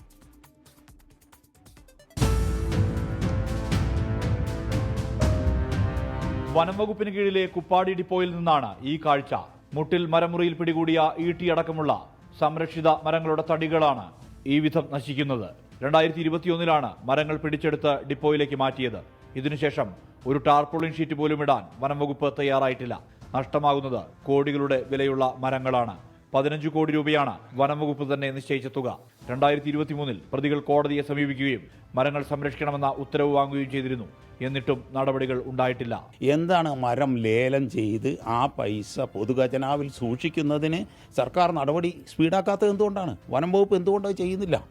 സൗത്ത് വയനാട് DFO ചെയ്യുന്നില്ല. സൗത്ത് വയനാട് DFOയും റോജി അഗസ്റ്റിനും ബന്ധപ്പെട്ട ഗവൺമെൻറ് ലീഡറും, ഞാൻ വ്യക്തമായി പറയാം, ലീഡറും ഇവരെല്ലാം ഒരു നിലപാട് പോലെയാണ് കോടതിയിലെ നടപടി പരിശോധിച്ചാൽ. അവരൊരു നിലപാടിലൂടെയാണ് പോകണം. ആർക്കും താല്പര്യമില്ല. മരത്തടികൾ ലേലം ചെയ്യാനുള്ള അനുമതി തേടി കോടതിയെ സമീപിച്ചിട്ടുണ്ടെന്നാണ് വനം വകുപ്പിന്റെ നിലപാട്. കോടതിയിൽ നിന്ന് ഇക്കാര്യത്തിൽ തീർപ്പ് ലഭിച്ചിട്ടില്ലെന്നും വനം വകുപ്പ് ഉദ്യോഗസ്ഥർ വിശദീകരിക്കുന്നു. കേസ് അടുത്ത മാസം 15 വീണ്ടും പരിഗണിക്കുന്നുണ്ട്. 24 വയനാട്. തൃശ്ശൂർ അവധി ഉണ്ടോ എന്ന ചോദ്യത്തിന് ശേഷം ഇപ്പോൾ പാലക്കാട് അവധി ഉണ്ടോ എന്നാണ് പുതിയ ചോദ്യം. പാലക്കാട് അതിശക്തമായ മഴയാണെന്നും പാലക്കാട് അവധി വേണമെന്നൊക്കെ ആഞ്ഞടിക്കുന്നുണ്ട് കമന്റ് ബോക്സിൽ. സ്കൂൾ വിദ്യാർത്ഥികളാണെന്നാണ് തോന്നുന്നത് കൂടുതലും. നോക്കാം. യൂത്ത് കോൺഗ്രസ് സംസ്ഥാന ഭാരവാഹികളുടെ ആദ്യ യോഗത്തിൽ തർക്കം. വർക്കിംഗ് പ്രസിഡന്റിനെ നിയമിച്ചതിനെ വിമർശിച്ച A ഗ്രൂപ്പ് പിൻവാതിലിലൂടെ KC ഗ്രൂപ്പ് അധികാരങ്ങൾ പിടിച്ചെടുക്കാൻ ശ്രമിക്കുന്നതാണ് വിമർശനം. സലിം മാലിക് വിവരങ്ങളുമായി ചേരുന്നു. സലിം, എന്താണ് തർക്കത്തിന്റെ കാരണം എന്താണെന്ന് ചോദിക്കുന്നില്ല. തർക്കത്തിന്റെ കാരണങ്ങൾ നേരത്തെ ഒരുപാടധികം ഉണ്ടായിരുന്നു. എന്തായാലും പ്രശ്നം പരിഹരിച്ചോ? ഹാഷ്മി, യൂത്ത് കോൺഗ്രസ് സംസ്ഥാന കമ്മിറ്റിയുടെ പുതിയ ഭാരവാഹികൾ അധികാരമേറ്റെടുത്തതിന് തൊട്ടു പിന്നാലെ ഇന്ന് KPCC ഓഫീസിൽ വെച്ച് ചേർന്ന യോഗത്തിലാണ് തർക്കമുണ്ടായത്. ഇന്ന് 2:30-ക്കാണ് യോഗം ആരംഭിച്ചത്. അതിന് പിന്നാലെ ഈ യോഗം തുടങ്ങിയതിന് തൊട്ടു പിന്നാലെ തന്നെ A ഗ്രൂപ്പിൽ നിന്നുള്ള വിഭാഗമാണ് ഇത്തരത്തിലൊരു പരാതി ഉയർത്തിയത്. പിൻവാതിലിലൂടെ KC വേണുഗോപാൽ വിഭാഗം അധികാരം പിടിച്ചെടുക്കുന്നു എന്നുള്ളതായിരുന്നു പരാതി. അതിന് പിന്നാലെ KC വേണുഗോപാൽ അനുകൂലികൾ എഴുന്നേറ്റ് അതിനെ എതിർത്തു. ഗ്രൂപ്പ് വിഷയത്തിൽ KC വേണുഗോപാലിനെ വലിച്ചിഴക്കരുത് എന്നുള്ളതായിരുന്നു പരാതി. തുടർന്ന് ബാക്കിയുള്ളവരും A ഗ്രൂപ്പിലെ ബാക്കിയുള്ളവരും വലിച്ചിഴക്കുന്നതല്ലോ, സത്യമല്ലേ എന്ന നിലയിലുള്ള വാദമുയർത്തി. അതിന് പിന്നാലെയാണ് തർക്കം രൂക്ഷമായതിന് പിന്നാലെ നേതൃത്വം ഇടപെട്ട് അക്കാര്യത്തിൽ ശാന്തമാക്കി. പിന്നാലെ ഈ സംസ്ഥാന കമ്മിറ്റി സർക്കാരിനെതിരായ തുടർ സമരങ്ങൾ ഉൾപ്പെടെയുള്ള കാര്യങ്ങൾ പ്രഖ്യാപിക്കുക, ആലോചിക്കുക എന്നുള്ളതായിരുന്നു ഇന്നത്തെ യോഗത്തിന്റെ ആദ്യത്തെ അജണ്ട. അക്കാര്യങ്ങൾ കൂടി ചർച്ച ചെയ്ത ശേഷമാണ് യോഗം അവസാനിച്ചത്. യോഗ തീരുമാനങ്ങൾ നാളെ സംസ്ഥാന അധ്യക്ഷൻ OJ ജനീഷ് വാർത്താസമ്മേളനം നടത്തി പ്രഖ്യാപിക്കും എന്നാണ് അറിയുന്നത്. ഹാഷ്മി. ഓക്കെ, വർക്കിംഗ് പ്രസിഡന്റിനെ നിയമിച്ചതിനെ ചൊല്ലി അതിനെതിരെയാണ് A ഗ്രൂപ്പ് രംഗത്ത് വന്നത്. KC ഗ്രൂപ്പ് ഈ പറയുന്ന പിൻവാതിലൂടെ അധികാരങ്ങൾ മൊത്തം കവരാൻ ശ്രമിക്കുന്നു എന്നൊക്കെയായിരുന്നു ഉയർന്നവർ. നമുക്കറിയാം അധ്യക്ഷ സ്ഥാനം ബന്ധപ്പെട്ടുണ്ടായ തർക്കങ്ങളൊക്കെ നമുക്കറിയാം. അപ്പോൾ സ്വാഭാവികമായും ആദ്യ യോഗത്തിൽ തന്നെ തർക്കം ഉണ്ടാകും എന്ന് കരുതിയിരുന്നതാണ്. അതുപോലെ സംഭവിക്കുന്നുണ്ട്. ആ തർക്കം എത്രത്തോളം മുന്നോട്ട് പോകും എന്ന് നമുക്ക് കാത്തിരുന്ന് കാണാം. ഇവിടെ ജസീല ഹിയാസ് പറയുകയാണ്, കുട്ടികളുടെ ഉമ്മമാരാണെന്ന് പറയുകയാണ്. കുട്ടികളെ വെറുതെ തെറ്റിദ്ധരിച്ചു. പുതുപ്പള്ളി പഞ്ചായത്തും ചാണ്ടിയുമ്മൻ MLAയും തമ്മിലുള്ള തർക്കം രൂക്ഷമാകുന്നു. പഞ്ചായത്തിനെതിരെ ചാണ്ടിയുമ്മൻ മഴയത്ത് കുത്തിയിരിപ്പ് സമരം നടത്തി. പരിപാടികളിൽ ക്ഷണിക്കാതെ പേരും ഫോട്ടോയും ഉപയോഗിക്കുന്നുവെന്നും വികസന പ്രവർത്തനങ്ങളിൽ പഞ്ചായത്ത് ജനത്തെ തെറ്റിദ്ധരിപ്പിക്കുകയാണെന്നും ആരോപിച്ചായിരുന്നു ചാണ്ടിയുടെ പ്രതിഷേധം. എന്നാൽ ആരോപണങ്ങൾ പഞ്ചായത്ത് ഭരണസമിതി തള്ളി. കഴിഞ്ഞ കുറച്ചു നാളുകളായി പഞ്ചായത്തും MLAയും തമ്മിൽ തർക്കത്തിലാണ്. ഇന്ന് മിനി സിവിൽ സ്റ്റേഷന്റെ ഉദ്ഘാടനത്തെ ചൊല്ലിയാണ് തർക്കം രൂക്ഷമായത്. വികസന പ്രവർത്തനങ്ങളിൽ പഞ്ചായത്ത് ബോധപൂർവം അകറ്റി നിർത്തുകയാണെന്നാണ് ചാണ്ടിയുമ്മൻ MLAയുടെ ആരോപണം. ഞാൻ അറിയുന്ന പോലുമില്ല.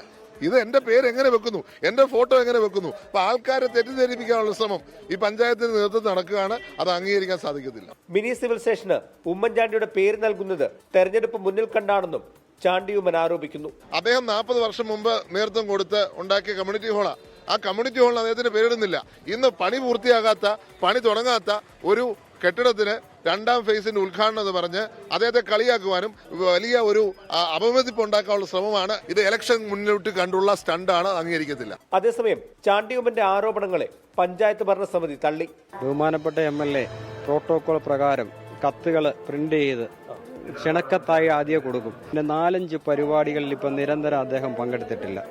അതിന്റെ സ്വഭാവം എന്താണെന്ന് രാഷ്ട്രീയ എതിർപ്പാണോ എന്ന് എനിക്ക് മനസ്സിലാകുന്നില്ല. പഞ്ചായത്ത് അവഗണിക്കുന്നുവെന്ന് കാട്ടി നേരത്തെയും ചാണ്ടിയുമ്മൻ പ്രതിഷേധവുമായി രംഗത്ത് വന്നിരുന്നു. 24 കോട്ടയം. കാസർഗോഡ് നീലേശ്വരം വെടിക്കെട്ട് അപകടത്തിൽ അന്വേഷണം പൂർത്തിയാക്കാത്ത പോലീസ്. വെടിക്കെട്ട് നടത്താൻ ക്ഷേത്ര കമ്മിറ്റി ലൈസൻസ് എടുത്തോ എന്നതിൽ ഇനിയും വ്യക്തതയില്ല. പടക്കം വാങ്ങിയ കടയ്ക്ക് ലൈസൻസ് ഉണ്ടോ എന്ന കാര്യത്തിലും പോലീസിന് അറിവില്ല. വെടിക്കെട്ടിനായി സംഭരിച്ചതും ഉപയോഗിച്ചതുമായ പടക്കത്തിന്റെ അളവിനെക്കുറിച്ചും പോലീസിന് ധാരണയില്ല. 24 prime time breaking. Arun Parakkal ചേരുന്നു. അരുൺ, എന്തുകൊണ്ടാണ് ഒന്നിലും പോലീസിന് ധാരണയോ വ്യക്തതയോ ഇല്ലാത്തത്?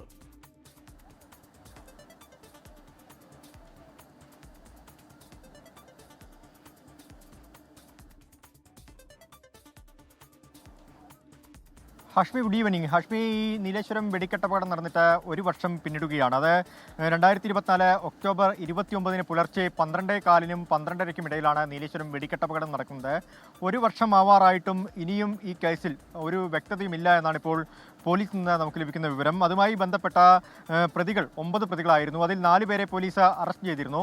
ഈ 4 പേർ അറസ്റ്റിലാവുന്ന സമയത്ത് ഇതിൽ മരണമൊന്നും ഉണ്ടായില്ല. പക്ഷേ അതിനുശേഷമാണ് ഈ ഗുരുതരമായി പരുക്കേറ്റ ആളുകളൊക്കെ മരിച്ചത്. അങ്ങനെ 6 പേരുടെ മരണം സ്ഥിരീകരിച്ചു. അതിനുശേഷം പോലീസിനുണ്ടായ ഒരു സംശയം, ഈ ഇങ്ങനെയുള്ള ആളുകൾ മരിച്ച സമയത്ത് പിന്നീട് 307 ഇതിൽ ചേർക്കാൻ കഴിയുമോ എന്നുള്ളതായിരുന്നു. അതുമായി ബന്ധപ്പെട്ടുള്ള സംശയങ്ങളാണ് ഇത്രത്തോളം കാലതാമസം വന്നതെന്നാണ് ഇപ്പോൾ പോലീസ് പറയുന്നത്. അന്വേഷണം പൂർത്തിയാക്കാൻ ഇനിയും കഴിഞ്ഞിട്ടില്ല. കുറ്റപത്രം സമർപ്പിച്ചിട്ടില്ല.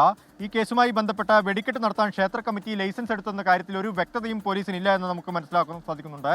പടക്കം വാങ്ങിയ കടയ്ക്ക് ലൈസൻസ് ഉണ്ടോ എന്ന കാര്യവും പോലീസിന് അറിയില്ല എന്നാണ് നമുക്ക് മനസ്സിലാക്കാൻ സാധിക്കുന്നത്. വെടിക്കെട്ടിനായി സംഭരിച്ചതും അത് ഉപയോഗിച്ചതുമായ പടക്കത്തിന്റെ അളവിനെക്കുറിച്ചും പോലീസിന് ഒരു വ്യക്തതയും ഉണ്ടായിട്ടില്ല.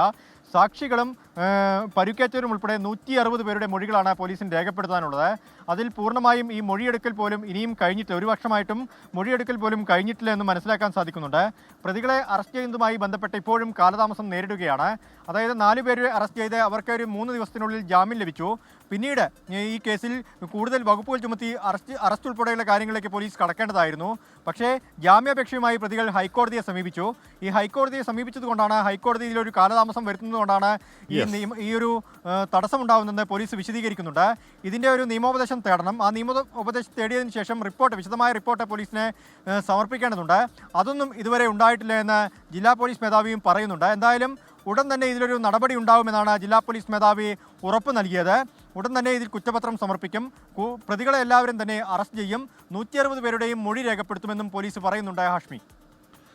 അരുൺ പാറക്കലാണ് വാർത്തയുടെ വിവരങ്ങൾ നൽകിയത്. വർഷം 1 പോകുന്നു. ഇതിനോടകം തന്നെ വ്യക്തത ഉണ്ടാവേണ്ട ഒരു കാര്യത്തിലും പോലീസിന് വ്യക്തതയില്ല. അപ്പോൾ എന്തുകൊണ്ടാണ് ഒന്നിലും വ്യക്തത ഉണ്ടാവാതിരിക്കുന്നത് എന്തുകൊണ്ടാണെന്ന് അറിയില്ല. ഇനി വ്യക്തത ഉണ്ടാവണ്ട എന്നാരെങ്കിലും തീരുമാനിക്കുന്നതാണോ എന്നതും സംശയമുണ്ട്. നമുക്ക് നോക്കാം. പ്രിയപ്പെട്ട പ്രേക്ഷകർ, നേരത്തെ ന്യൂസ് എക്സ്പ്രസിൽ തിരുവനന്തപുരത്തെ അവധിയുടെ കാര്യമാണ്. പക്ഷേ ഞാൻ മഴയുടെ കൂട്ടത്തിലാണ് പറഞ്ഞത്. മഴ കാരണമല്ല. സ്കൂൾ കായികമേളയുടെ സമാപന ദിവസമായ നാളെ തിരുവനന്തപുരം വിദ്യാഭ്യാസ ജില്ലയുടെ പരിധിയിലുള്ള LP, UP, high school, higher secondary സ്കൂളുകൾക്ക് നാളെ അവധിയാണ്. സ്കൂൾ കായികമേളയുടെ സമാപന ദിവസമായ നാളെ തിരുവനന്തപുരം വിദ്യാഭ്യാസ ജില്ലയുടെ പരിധിയിലുള്ള LP, UP, high school, higher secondary സ്കൂളുകൾക്കാണ് നാളെ അവധി പ്രഖ്യാപിക്കുന്നത്. അവധി നൽകുന്നത് സ്കൂൾ കായികമേളയുടെ നാളെ കൊടിയിറക്കമാണ്. അതുകൊണ്ടാണ് കേട്ടോ. കരൂരിലെ ദുരന്തത്തിൽ മരിച്ചവരുടെ കുടുംബാംഗങ്ങളെയും പരിക്കേറ്റവരുമായും തമിഴക വെട്ടിക്കഴകം അധ്യക്ഷൻ വിജയ് കൂടിക്കാഴ്ച നടത്തുന്നു. മഹാബലിപുരത്തെ സ്വകാര്യ ഹോട്ടലിലായിരുന്നു കൂടിക്കാഴ്ച. അതിനിടെ TVK നേതാക്കൾക്ക് CBI സമൻസ് അയച്ചു. കരൂർ ദുരന്തമുണ്ടായി 1 മാസം പിന്നിടുമ്പോഴാണ് മരിച്ചവരുടെ കുടുംബാംഗങ്ങളെയും പരുക്കേറ്റവരെയും വിജയ് കാണുന്നത്. കരൂരിൽ നിന്ന് പ്രത്യേക ബസ്സുകളിൽ ഇന്നലെ രാത്രി തന്നെ ഇവരെ മഹാബലിപുരത്തെ ഹോട്ടലിൽ എത്തിച്ചിരുന്നു. 50-ലധികം മുറികളിലായി താമസിക്കുന്ന ഓരോ കുടുംബത്തെയും വിജയ് റൂമിലെത്തി കണ്ടു. ഓരോരുത്തരുടെയും ആവശ്യങ്ങൾ വിജയ് പ്രത്യേകം ചോദിച്ചറിഞ്ഞ് നടത്തിക്കൊടുക്കുമെന്ന് TVK പറയുന്നു. കരൂരിലേക്ക് പോകാതെ ദുരന്തബാധിതരെ ചെന്നൈയിലേക്ക് എത്തിച്ചതിൽ DMK നേതാക്കളടക്കം വിമർശനമുന്നയിക്കുന്നുണ്ട്. അപകടത്തിൽ അന്വേഷണം ആരംഭിച്ച CBI TVK general secretary N. Anand, joint general secretary CT Nirmal Kumar എന്നിവർക്ക് സമൻസ് അയച്ചു. നാളെ ഇരുവരും CBI സംഘത്തിന് മുന്നിൽ ഹാജരാകണം. 24 ചെന്നൈ. കാർഷിക സർവകലാശാലയിൽ കുത്തനെ ഉയർത്തിയ ഫീസ് താങ്ങാനാവാതെ വിദ്യാർത്ഥി പഠനം ഉപേക്ഷിച്ചു. താമരശ്ശേരി സ്വദേശി അർജുനാണ് പഠനം ഉപേക്ഷിച്ചത്. അർജുന് ഗ്രാന്റും മറ്റ് സഹായങ്ങളും നൽകാമെന്ന് അറിയിച്ചിരുന്നുവെന്നാണ് കോളേജിന്റെ വിശദീകരണം. പണമുള്ളവർ പഠിച്ചാൽ മതിയെന്ന മനോഭാവത്തിൽ പ്രവർത്തിക്കുന്ന ഒരു സർവകലാശാല, സാധാരണക്കാരെ മറന്നെടുത്ത ഒരു തീരുമാനം. തിരുത്താൻ അധികാരപ്പെട്ട സർക്കാരാകട്ടെ കണ്ട ഭാവം നടിച്ചില്ല. അങ്ങനെ മുന്നറിയിപ്പുകളൊന്നുമില്ലാതെ ഈ വർഷത്തെ ഫീസിൽ 3 ഇരട്ടിയാണ് കേരള കാർഷിക സർവകലാശാലയിലെ കോഴ്സുകൾക്ക് വർദ്ധിപ്പിച്ചത്. അത് ഒരു ചെറിയ തുകയല്ല. കഴിഞ്ഞ വർഷം വരെ ഒരു സെമസ്റ്ററിന് 12,000 രൂപയായിരുന്ന പഠന ഫീസ് ഇത്തവണ 36,000 വർദ്ധിച്ചു. ഫീസ് കുത്തനെ ഉയർത്തിയതിൽ ആദ്യ ഇരയാണ് കോഴിക്കോട് താമരശ്ശേരി സ്വദേശി അർജുൻ. +2 പഠനത്തിന് ശേഷം 3ാം വർഷമാണ് അർജുന് നീറ്റിൽ ഉയർന്ന റാങ്ക് ലഭിച്ചത്. മെറിറ്റിൽ അഡ്മിഷൻ നേടി കാർഷിക കോളേജിലെത്തിയ അർജുൻ കോളേജിലെ ഫീസ് കേട്ട് തലയിൽ കൈവച്ചു. ഒരു വർഷം കൊണ്ട് 2 സെമസ്റ്ററുകളിലായി 72,000 രൂപ തന്നെ പഠന ഫീസായി നൽകണം. ഹോസ്റ്റൽ ഫീസ് ഉൾപ്പെടെ മറ്റു ഫീസുകളുടെ കണക്ക് കൂടി നോക്കിയപ്പോൾ 1.5 ലക്ഷം രൂപ കടക്കും. സാധാരണ കുടുംബത്തിലെ അംഗമായ അർജുന് ഈ തുക ചിന്തിക്കാൻ പോലും കഴിയില്ല. പണമില്ലാത്തവന് ഈ സർവകലാശാലയിൽ പഠിക്കാൻ കഴിയില്ലെന്ന തിരിച്ചറിവിൽ കോളേജിന്റെ പടവുകൾ ഇറങ്ങി അർജുൻ. ഇത് ഓരോ വർഷം കൂടുമ്പോഴും 5% ഇപ്പോൾ ഇൻക്രീസ് ഉണ്ടെന്നാണ് കേട്ടെ. ആ ഇൻക്രീസും കൂടി കൂട്ടുമ്പോൾ ഏകദേശം നല്ലൊരു എമൗണ്ട് വരും. അത്രയും എമൗണ്ടിന് പഠിക്കുക എന്ന് പറഞ്ഞാൽ കുറച്ച് ബുദ്ധിമുട്ടാണ്. ഒരു ഗവൺമെൻറ് കോളേജ് പഠിക്കാൻ ഞാൻ മറ്റുള്ള ഒരാളെ കയ്യിൽ നിന്ന് ഫീസ് വാങ്ങിയോ അല്ലെങ്കിൽ ഞാൻ ലോൺ എടുത്തോ പഠിക്കേണ്ട ആവശ്യമുണ്ടോ എന്നാണ് എൻ്റെ ചോദ്യം. അതായത് അങ്ങനെയാണെങ്കിൽ അതും ഒരു പ്രൈവറ്റ് കോളേജും തമ്മിൽ എന്താ വ്യത്യാസം? കാർഷിക സർവകലാശാല കടുത്ത സാമ്പത്തിക പ്രതിസന്ധിയിലാണ്. 200 കോടി രൂപയ്ക്ക് മുകളിലാണ് ബാധ്യത. ഇത് മറികടക്കാൻ അധികൃതർ കണ്ട മാർഗമായിരുന്നു 3 ഇരട്ടി ഫീസ് വർധന.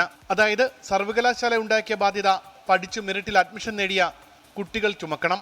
VC-യും മന്ത്രിയും എല്ലാവരും കൂടിയ ഒരു യോഗത്തിൽ നമ്മളോട് പറഞ്ഞത് ഇതിനെതിരെ ഒരു നടപടി ഉണ്ടാകും, ഉടനെ തന്നെ ഫീസ് കുറയ്ക്കും എന്നുള്ളതാണ്. എന്നാൽ അതിനെതിരെ ഇതുവരെ ഒരു നടപടി ഉണ്ടായില്ല. പഴയ രീതിയിലോട്ട് തന്നെ കൊണ്ടുവരിക എന്നുള്ളത് തന്നെയാണ് ഞങ്ങളുടെ ആവശ്യം. ഇപ്പോൾ ഏതൊക്കെയാലും ഇത്രയും ഒരു 300% വർധനമാണ് ഉണ്ടാക്കിയിരിക്കുന്നത്. ഇപ്രാവശ്യം കുറച്ചു നല്ല കൂടിയിരിക്കുന്നത് 3 ഇരട്ടി 4 ഇരട്ടിയോളം ആയിട്ട് കൂടിയിട്ടുണ്ട്. ഗവൺമെന്റ് എന്തെങ്കിലും ഡെപ്റ്റിലാണെങ്കിൽ അതൊരിക്കലും തീർക്കേണ്ടത് വരുന്ന കുട്ടികളുടെ പൈസയിൽ നിന്നല്ല, അല്ലെങ്കിൽ അവരുടെ പാരന്റ്സിന്റെ കഷ്ടപ്പെട്ട് ആ ഒരു ഇതിൽ നിന്നല്ല പിടിക്കേണ്ടത്.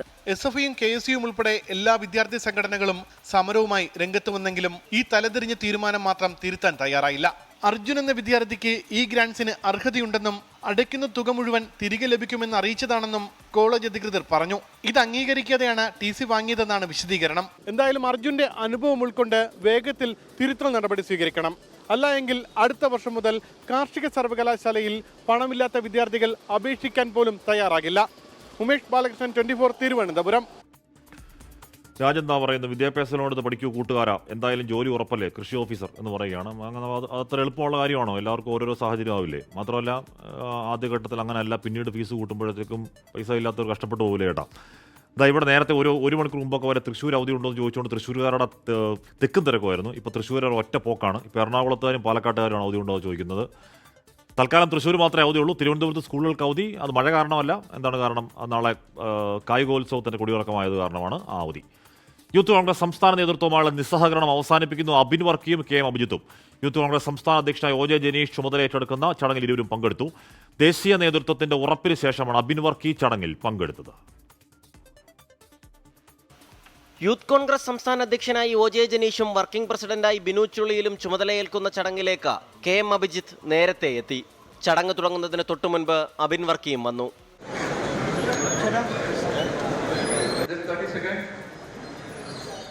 യൂത്ത് കോൺഗ്രസ് ദേശീയ അധ്യക്ഷൻ ഉദയ് ഭാനു ചിബുമായി അബിൻ വർക്കിയും 40ഓളം ഭാരവാഹികളും രാവിലെ കൂടിക്കാഴ്ച നടത്തി. അധ്യക്ഷ തെരഞ്ഞെടുപ്പിലെ പ്രതിഷേധം അറിയിച്ചു. പരിഹാരം ഉറപ്പു നൽകിയതിനു ശേഷമാണ് അബിൻ വർക്കിയും ഐ ഗ്രൂപ്പ് പ്രതിനിധികളും പരിപാടിയിൽ പങ്കെടുത്തത്. രാഹുൽ ഗാന്ധിയുടെ സംഘടനാ തെരഞ്ഞെടുപ്പ് ഓർമ്മിപ്പിച്ച് വേദിയിൽ അബിൻ വർക്കിയുടെ ഒളിയമ്പ്.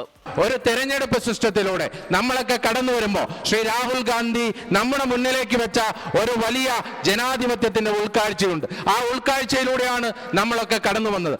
യൂത്ത് കോൺഗ്രസിൽ പൊട്ടിത്തെറിയെന്നാണ് മാധ്യമങ്ങൾ പറഞ്ഞതെന്നും അതിനു മറുപടിയാണ് ഈ വേദിയെന്നും ചുമതലയേറ്റെടുത്ത് OJ ജനീഷ് പറഞ്ഞു. എന്റെ ഏറ്റവും വലിയ സന്തോഷം എന്ന് പറയുന്നത് എന്റെ പ്രിയപ്പെട്ട സഹപ്രവർത്തകരായ എന്നോടൊപ്പം തന്നെ ഈ കമ്മിറ്റിയുടെ നേതൃരംഗത്തേക്ക് വീണ്ടും നിയോഗിക്കപ്പെട്ട ദേശീയ ഭാരവാഹികളും അതോടൊപ്പമുള്ള ഭാരവാഹികളെല്ലാം തന്നെ ഇവിടെ പങ്കെടുക്കുന്നു എന്നുള്ളത് തന്നെയാണ് ഇവിടെ യൂത്ത് കോൺഗ്രസ് ഈ സമൂഹത്തിൽ നൽകുന്ന ഒരു സന്ദേശം. യൂത്ത് കോൺഗ്രസ് അധ്യക്ഷൻ എന്ന നിലയിൽ KPCCയോടുള്ള OJ ജനീഷിന്റെ ആദ്യ അഭ്യർത്ഥന ഇങ്ങനെ: ജയസാധ്യതയുള്ള സീറ്റുകളിൽ ഒരു 10 വർഷക്കാലത്തിനപ്പുറത്തുള്ള കോൺഗ്രസിനെ മുന്നിൽ കണ്ടുകൊണ്ട് ഏറ്റവും കൂടുതലായി ഈ കോൺഗ്രസുകാരെ പരിഗണിക്കാൻ കേരളത്തിലെ ബഹുമാന്യരായ KPCC നേതൃത്വത്തോട് അഭ്യർത്ഥിക്കാൻ വേണ്ടി കൂടി ഈ അവസരം ഉപയോഗിക്കുകയാണ്. ചടങ്ങിന് ശേഷം യൂത്ത് കോൺഗ്രസിന്റെ പുതിയ ഭാരവാഹികളുടെ ആദ്യ യോഗവും ചേർന്നു. 24 തിരുവനന്തപുരം. ആ യോഗത്തിൽ ചില തർക്കങ്ങളുണ്ടായി. KC പിൻവാതിലൂടെ അനർഹമായ എന്തൊക്കെ പിടിച്ചെടുക്കുന്നു, അതിനെ KC അനുകൂലം എതിർക്കുന്നു. അങ്ങനെ ചില സംസാരം ആ യോഗത്തിലുണ്ടാവുകയും ചെയ്തു. രാഹുൽ മാങ്കൂട്ടത്തിൽ MLAക്കൊപ്പം വേദി പങ്കിട്ടതിന് പിന്നാലെ പാലക്കാട് നഗരസഭ ചെയർപേഴ്സൺ പ്രമീള ശശിധരനെതിരെ BJPയിൽ പടയൊരുക്കം. വിവാദങ്ങൾക്കിടെ പ്രമീളയെ സ്വാഗതം ചെയ്യുന്നു കോൺഗ്രസ്. റോഡിന്റെ ക്രെഡിറ്റ് രാഹുലിന് മാത്രം കിട്ടാതിരിക്കാനാണ് താൻ കൂടി പരിപാടിയിൽ പങ്കെടുത്തത് എന്നാണ് പ്രമീള ശശിധരന്റെ വാദം.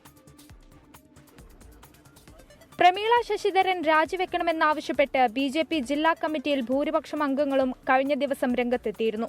പിന്നാലെയാണ് പ്രമീള ശശിധരനെ പാർട്ടിയിലേക്ക് സ്വാഗതം ചെയ്ത് കോൺഗ്രസ് ബ്ലോക്ക് കമ്മിറ്റി രംഗത്തെത്തിയത്. പ്രമീള ശശിധരന് എല്ലാ പിന്തുണയും നൽകുമെന്ന് Congress block committee president CV Satheesh. Palakkad MLAക്ക് ഒപ്പം അല്ലെങ്കിൽ വികസനത്തിനൊപ്പം വേദി പങ്കിട്ടതിൻ്റെ പേരിൽ അവർക്കെതിരെ അവരുടെ പാർട്ടി നടപടി സ്വീകരിക്കുകയാണെങ്കിൽ അവരെ പിന്തുണയ്ക്കാൻ കോൺഗ്രസ് തയ്യാറാവും. ഔദ്യോഗിക ഉത്തരവാദിത്തം നിർവഹിക്കുന്നതിന്റെ ഭാഗമായാണ് താൻ വേദി പങ്കിട്ടതെന്നാണ് പ്രമീള ശശിധരന്റെ വിശദീകരണം. വിട്ടുനിന്നാൽ പാർട്ടിക്ക് നഷ്ടമെന്നും പ്രമീളയുടെ വിശദീകരണം. നിലവിലെ സാഹചര്യത്തിൽ പ്രമീള ശശിധരനെതിരെ കടുത്ത അച്ചടക്ക നടപടികൾക്ക് സാധ്യതയില്ലെന്നാണ് സൂചന. 24 പാലക്കാട്. ED ഉദ്യോഗസ്ഥൻ ഉൾപ്പെട്ട കൈക്കൂലി കേസിലെ പരാതിക്കാരന്റെ സ്വത്തുക്കൾ കണ്ടുകെട്ടി. പരാതിക്കാരൻ അനീഷ് ബാബുവിന്റെയും കുടുംബാംഗങ്ങളുടെയും പേരിലുള്ള 5.5 കോടിയുടെ സ്വത്താണ് ED കണ്ടുകെട്ടിയത്. അനീഷിനോട് നാളെ കൊച്ചി ഓഫീസിൽ ചോദ്യം ചെയ്യലിന് ഹാജരാകാൻ ED നിർദ്ദേശവും നൽകി. കശുവണ്ടി ഇറക്കുമതിയുമായി ബന്ധപ്പെട്ടാണ് അനീഷ് ബാബുവിനെതിരെ ED ECI രജിസ്റ്റർ ചെയ്തത്. 2 തവണ ചോദ്യം ചെയ്തിരുന്നു. പിന്നാലെയാണ് സ്വത്തുക്കൾ കണ്ടുകെട്ടാനുള്ള നടപടി. അനീഷിന്റെ കൊട്ടാരക്കരയിലെ വീടും റബ്ബർ എസ്റ്റേറ്റും 2 കമ്പനികളും കണ്ടുകെട്ടി. വീണ്ടും ചോദ്യം ചെയ്യലിന് ഹാജരാവാൻ ആവശ്യപ്പെട്ട സമൻസ് നൽകിയിട്ടുണ്ട്. തനിക്കെതിരെയുള്ള കേസൊതുക്കാൻ ED ഉദ്യോഗസ്ഥൻ കൈക്കൂലി ചോദിച്ചെന്ന് ചൂണ്ടിക്കാണിച്ച അനീഷ് ബാബു വിജിലൻസിൽ പരാതി നൽകിയിരുന്നു. പിന്നാലെ ED അസിസ്റ്റന്റ് ഡയറക്ടർ ശേഖർ കുമാറിനെ പ്രതിയാക്കി വിജിലൻസ് കേസെടുത്തിരുന്നു. ഇപ്പോഴത്തേത് EDയുടെ പ്രതികാര നടപടിയെന്നാണ് അനീഷിന്റെ വാദം. അറസ്റ്റ് തടയണമെന്നാവശ്യപ്പെട്ട ഹൈക്കോടതിയിൽ മുൻകൂർ ജാമ്യാപേക്ഷ നൽകിയിട്ടുണ്ട്. 24 കൊച്ചി. തൃശൂരിൽ 24 പ്രതിനിധി സൂരജ് സജി ഉൾപ്പെടെയുള്ള മാധ്യമപ്രവർത്തകരോട് മന്ത്രി V അബ്ദുറഹ്മാൻ നിലവിട്ട രീതിയിൽ പെരുമാറിയത് ചോദ്യം ചെയ്ത് കേരള പത്രപ്രവർത്തക യൂണിയൻ. തുടർച്ചയായ 2ാം ദിനമാണ് V അബ്ദുറഹ്മാൻ മാധ്യമപ്രവർത്തകരോട് ഇതേ നിലയിൽ പെരുമാറുന്നത്. കുന്നംകുളം MLA AC മൊയ്തീൻ ചാനലുകളുടെ മൈക്കുകൾ തള്ളിമാറ്റുകയും ചെയ്തു. ചോദ്യങ്ങളെ ഭയക്കുന്നതും മാധ്യമങ്ങളോട് അസഹിഷ്ണുതയോടെ പെരുമാറുന്നതും അപലപനീയമാണ് എന്ന് KUWJ സംസ്ഥാന പ്രസിഡന്റ് KP റജിയും സെക്രട്ടറി സുരേഷ് അടപ്പാളും പറഞ്ഞു. മന്ത്രിയുടെ മാന്യതയില്ലാത്ത പെരുമാറ്റത്തെ തൃശൂർ പ്രസ് ക്ലബ്ബും അപലപിച്ചു. കാസർഗോഡ് അനന്തപുരത്തുണ്ടായത് ഉഗ്രമായ സ്ഫോടനമാണ്. കിലോമീറ്ററുകൾക്ക് അപ്പുറത്ത് പോലും പ്രകമ്പനം അനുഭവപ്പെട്ടു. സംഭവത്തിൽ അന്വേഷണത്തിന് ഉത്തരവിടുന്നു കളക്ടർ. മരിച്ചത് അസം സ്വദേശി നജീറുൽ അലി എന്ന ആളാണ്. 20 വയസ്സേ ഉള്ളൂ.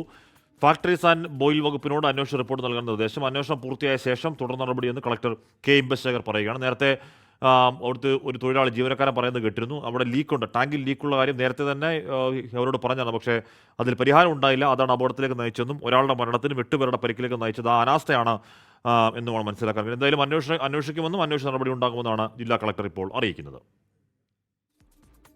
കാണാം സ്കൂൾ കായികമേള വിശേഷങ്ങൾ. കേരള സ്കൂൾ കായികമേള co-sponsored by Bima Jewels, Golden Super Surprise.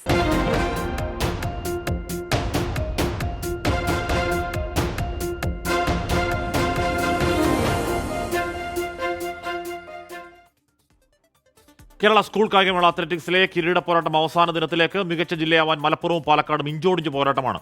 Sub junior പെൺകുട്ടികളുടെ ഷോട്ട് പുട്ടിൽ കണ്ണൂരിന്റെ അൻവിക മീറ്റർ റെക്കോർഡോടെ ഇന്ന് സ്വർണം നേടി. ഓവറോൾ ചാമ്പ്യൻഷിപ്പിലുള്ള സ്വർണ്ണക്കപ്പ് തിരുവനന്തപുരം ഉറപ്പിച്ചു.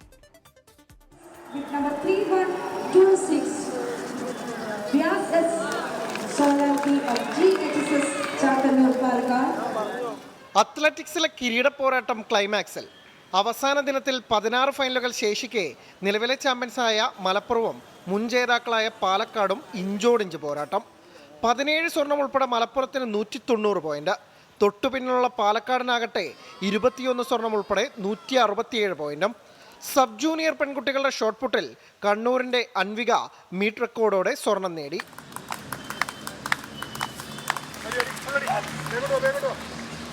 റെക്കോർഡ് പ്രതീക്ഷിച്ചോ അല്ലെങ്കിൽ ഇത്രയും വലിയൊരു പെർഫോമൻസ് പ്രതീക്ഷിച്ച് തന്നെയാണോ എത്തിയത്? കുറച്ചും കൂടെ ചെയ്യാൻ ആഗ്രഹം ഉണ്ടായിരുന്നു. രണ്ടാമത്തെ പ്രാവശ്യം. ആദ്യം എനിക്ക് ഗോൾഡാ വന്നേ. തീർച്ചയായും 2ാം വർഷം. 2 വർഷം. അത്ലറ്റിക് സ്കൂളുകളിൽ കഴിഞ്ഞ 3 തവണയും ജേതാക്കളായ ഐഡിയൽ കടകശ്ശേരി തന്നെയാണ് ഇത്തവണയും മുന്നിൽ.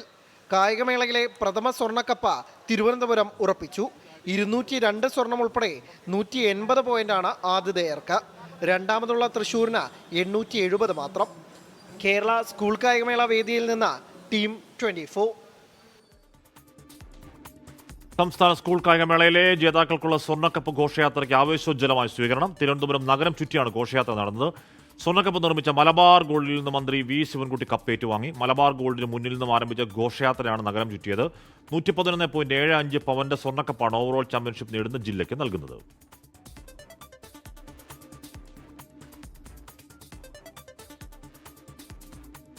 ആസിഡ് ആക്രമണത്തിൽ വീണ്ടും ട്വിസ്റ്റ് എന്ന വാർത്ത വരുന്നുണ്ട്. വിദ്യാർത്ഥിനിയുടെ പിതാവിനെ പോലീസ് കസ്റ്റഡിയിലെടുത്തു. അതായത് ഈ യുവാവിനെ കേസിൽപ്പെടുത്താൻ വേണ്ടിയുള്ള നാടകമായിരുന്നു ആസിഡ് ആക്രമണം എന്ന് പിതാവിന്റെ മൊഴി. ഇന്ന് സ്വന്തം മോക്കെതിരെ കേട്ടോ. പെൺകുട്ടിക്കെതിരെ പോലീസ് കേസെടുക്കും. ഇരുവരുടെയും അറസ്റ്റ് ചെയ്യപ്പെടുത്താൻ സാധ്യതയുണ്ട്. ഇന്നലെയാണ് കോളേജിലേക്ക് പോകുമ്പോൾ 2ാം വർഷ ബിരുദ വിദ്യാർത്ഥിനെതിരെ ആസിഡ് ആക്രമണം ഉണ്ടായത്. കുടുംബം പരാതി നൽകിയത്. എന്തൊക്കെയാണോ എന്തോ. ഇടുക്കിയിൽ നിന്നും കിലോമീറ്ററുകൾ ഇപ്പുറം തിരുവനന്തപുരത്തേക്ക് പുറപ്പെട്ടപ്പോൾ അലൻ ഷിബോയ്ക്ക് മനസ്സിൽ ഒറ്റ ലക്ഷ്യം ഉണ്ടായിരുന്നുള്ളൂ. സംസ്ഥാന സ്കൂൾ കായികമേളയിൽ അവന്റെ ഏറ്റവും പ്രിയപ്പെട്ട ഇനമായ പോൾ വോൾട്ടിൽ മത്സരിച്ച് സ്കൂളിനും നാടിനും അഭിമാനമാവുക എന്ന ചിന്ത. വിധി പക്ഷേ അലന് കാത്തുവെച്ചത് മറ്റൊന്നായിരുന്നു. ആ കഥയോടുകൂടി ഇന്നത്തെ പ്രൈം ഡേ പൂർത്തിയാകുന്നു. Good bye.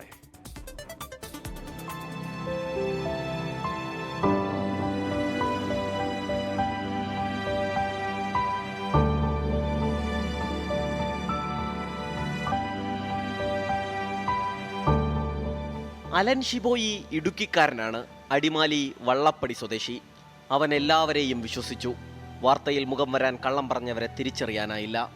2023 ഇടുക്കി ജില്ലാ സ്കൂൾ മീറ്റിലെ പോൾ വാൾട്ട് മത്സരം. മുള കൊണ്ട് ചാടിയിട്ടും ഒന്നാമതെത്തിയ വാർത്ത കണ്ടാണ് ഫൈബർ പോൾ വാഗ്ദാനം ചെയ്ത് 5 പേരെത്തിയത്. വാർത്തയും വാർത്തയുടെ ചൂടും കഴിഞ്ഞതോടെ വാഗ്ദാനവും മറന്നു.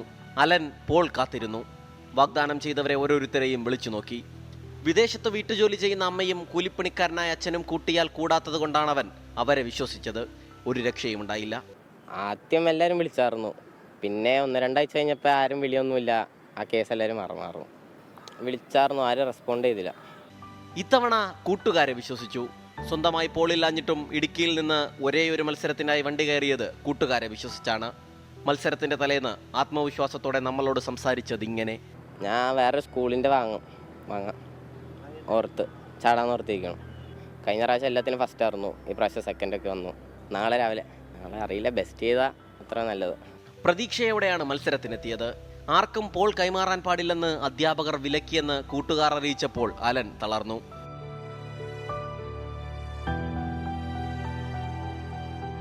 സ്വപ്നം കൺമുന്നിൽ നിന്ന് അകന്നു പോകുന്നത് നിസ്സഹായനായി നോക്കി നിൽക്കേണ്ടി വന്നു.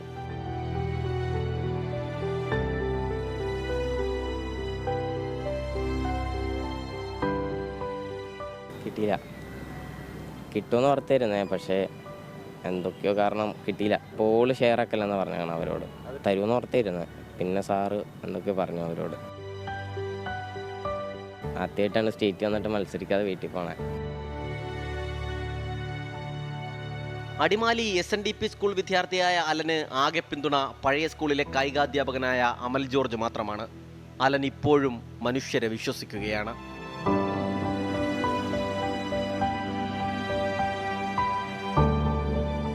അലനെ ഒപ്പം നിർത്തി പറയുന്നു.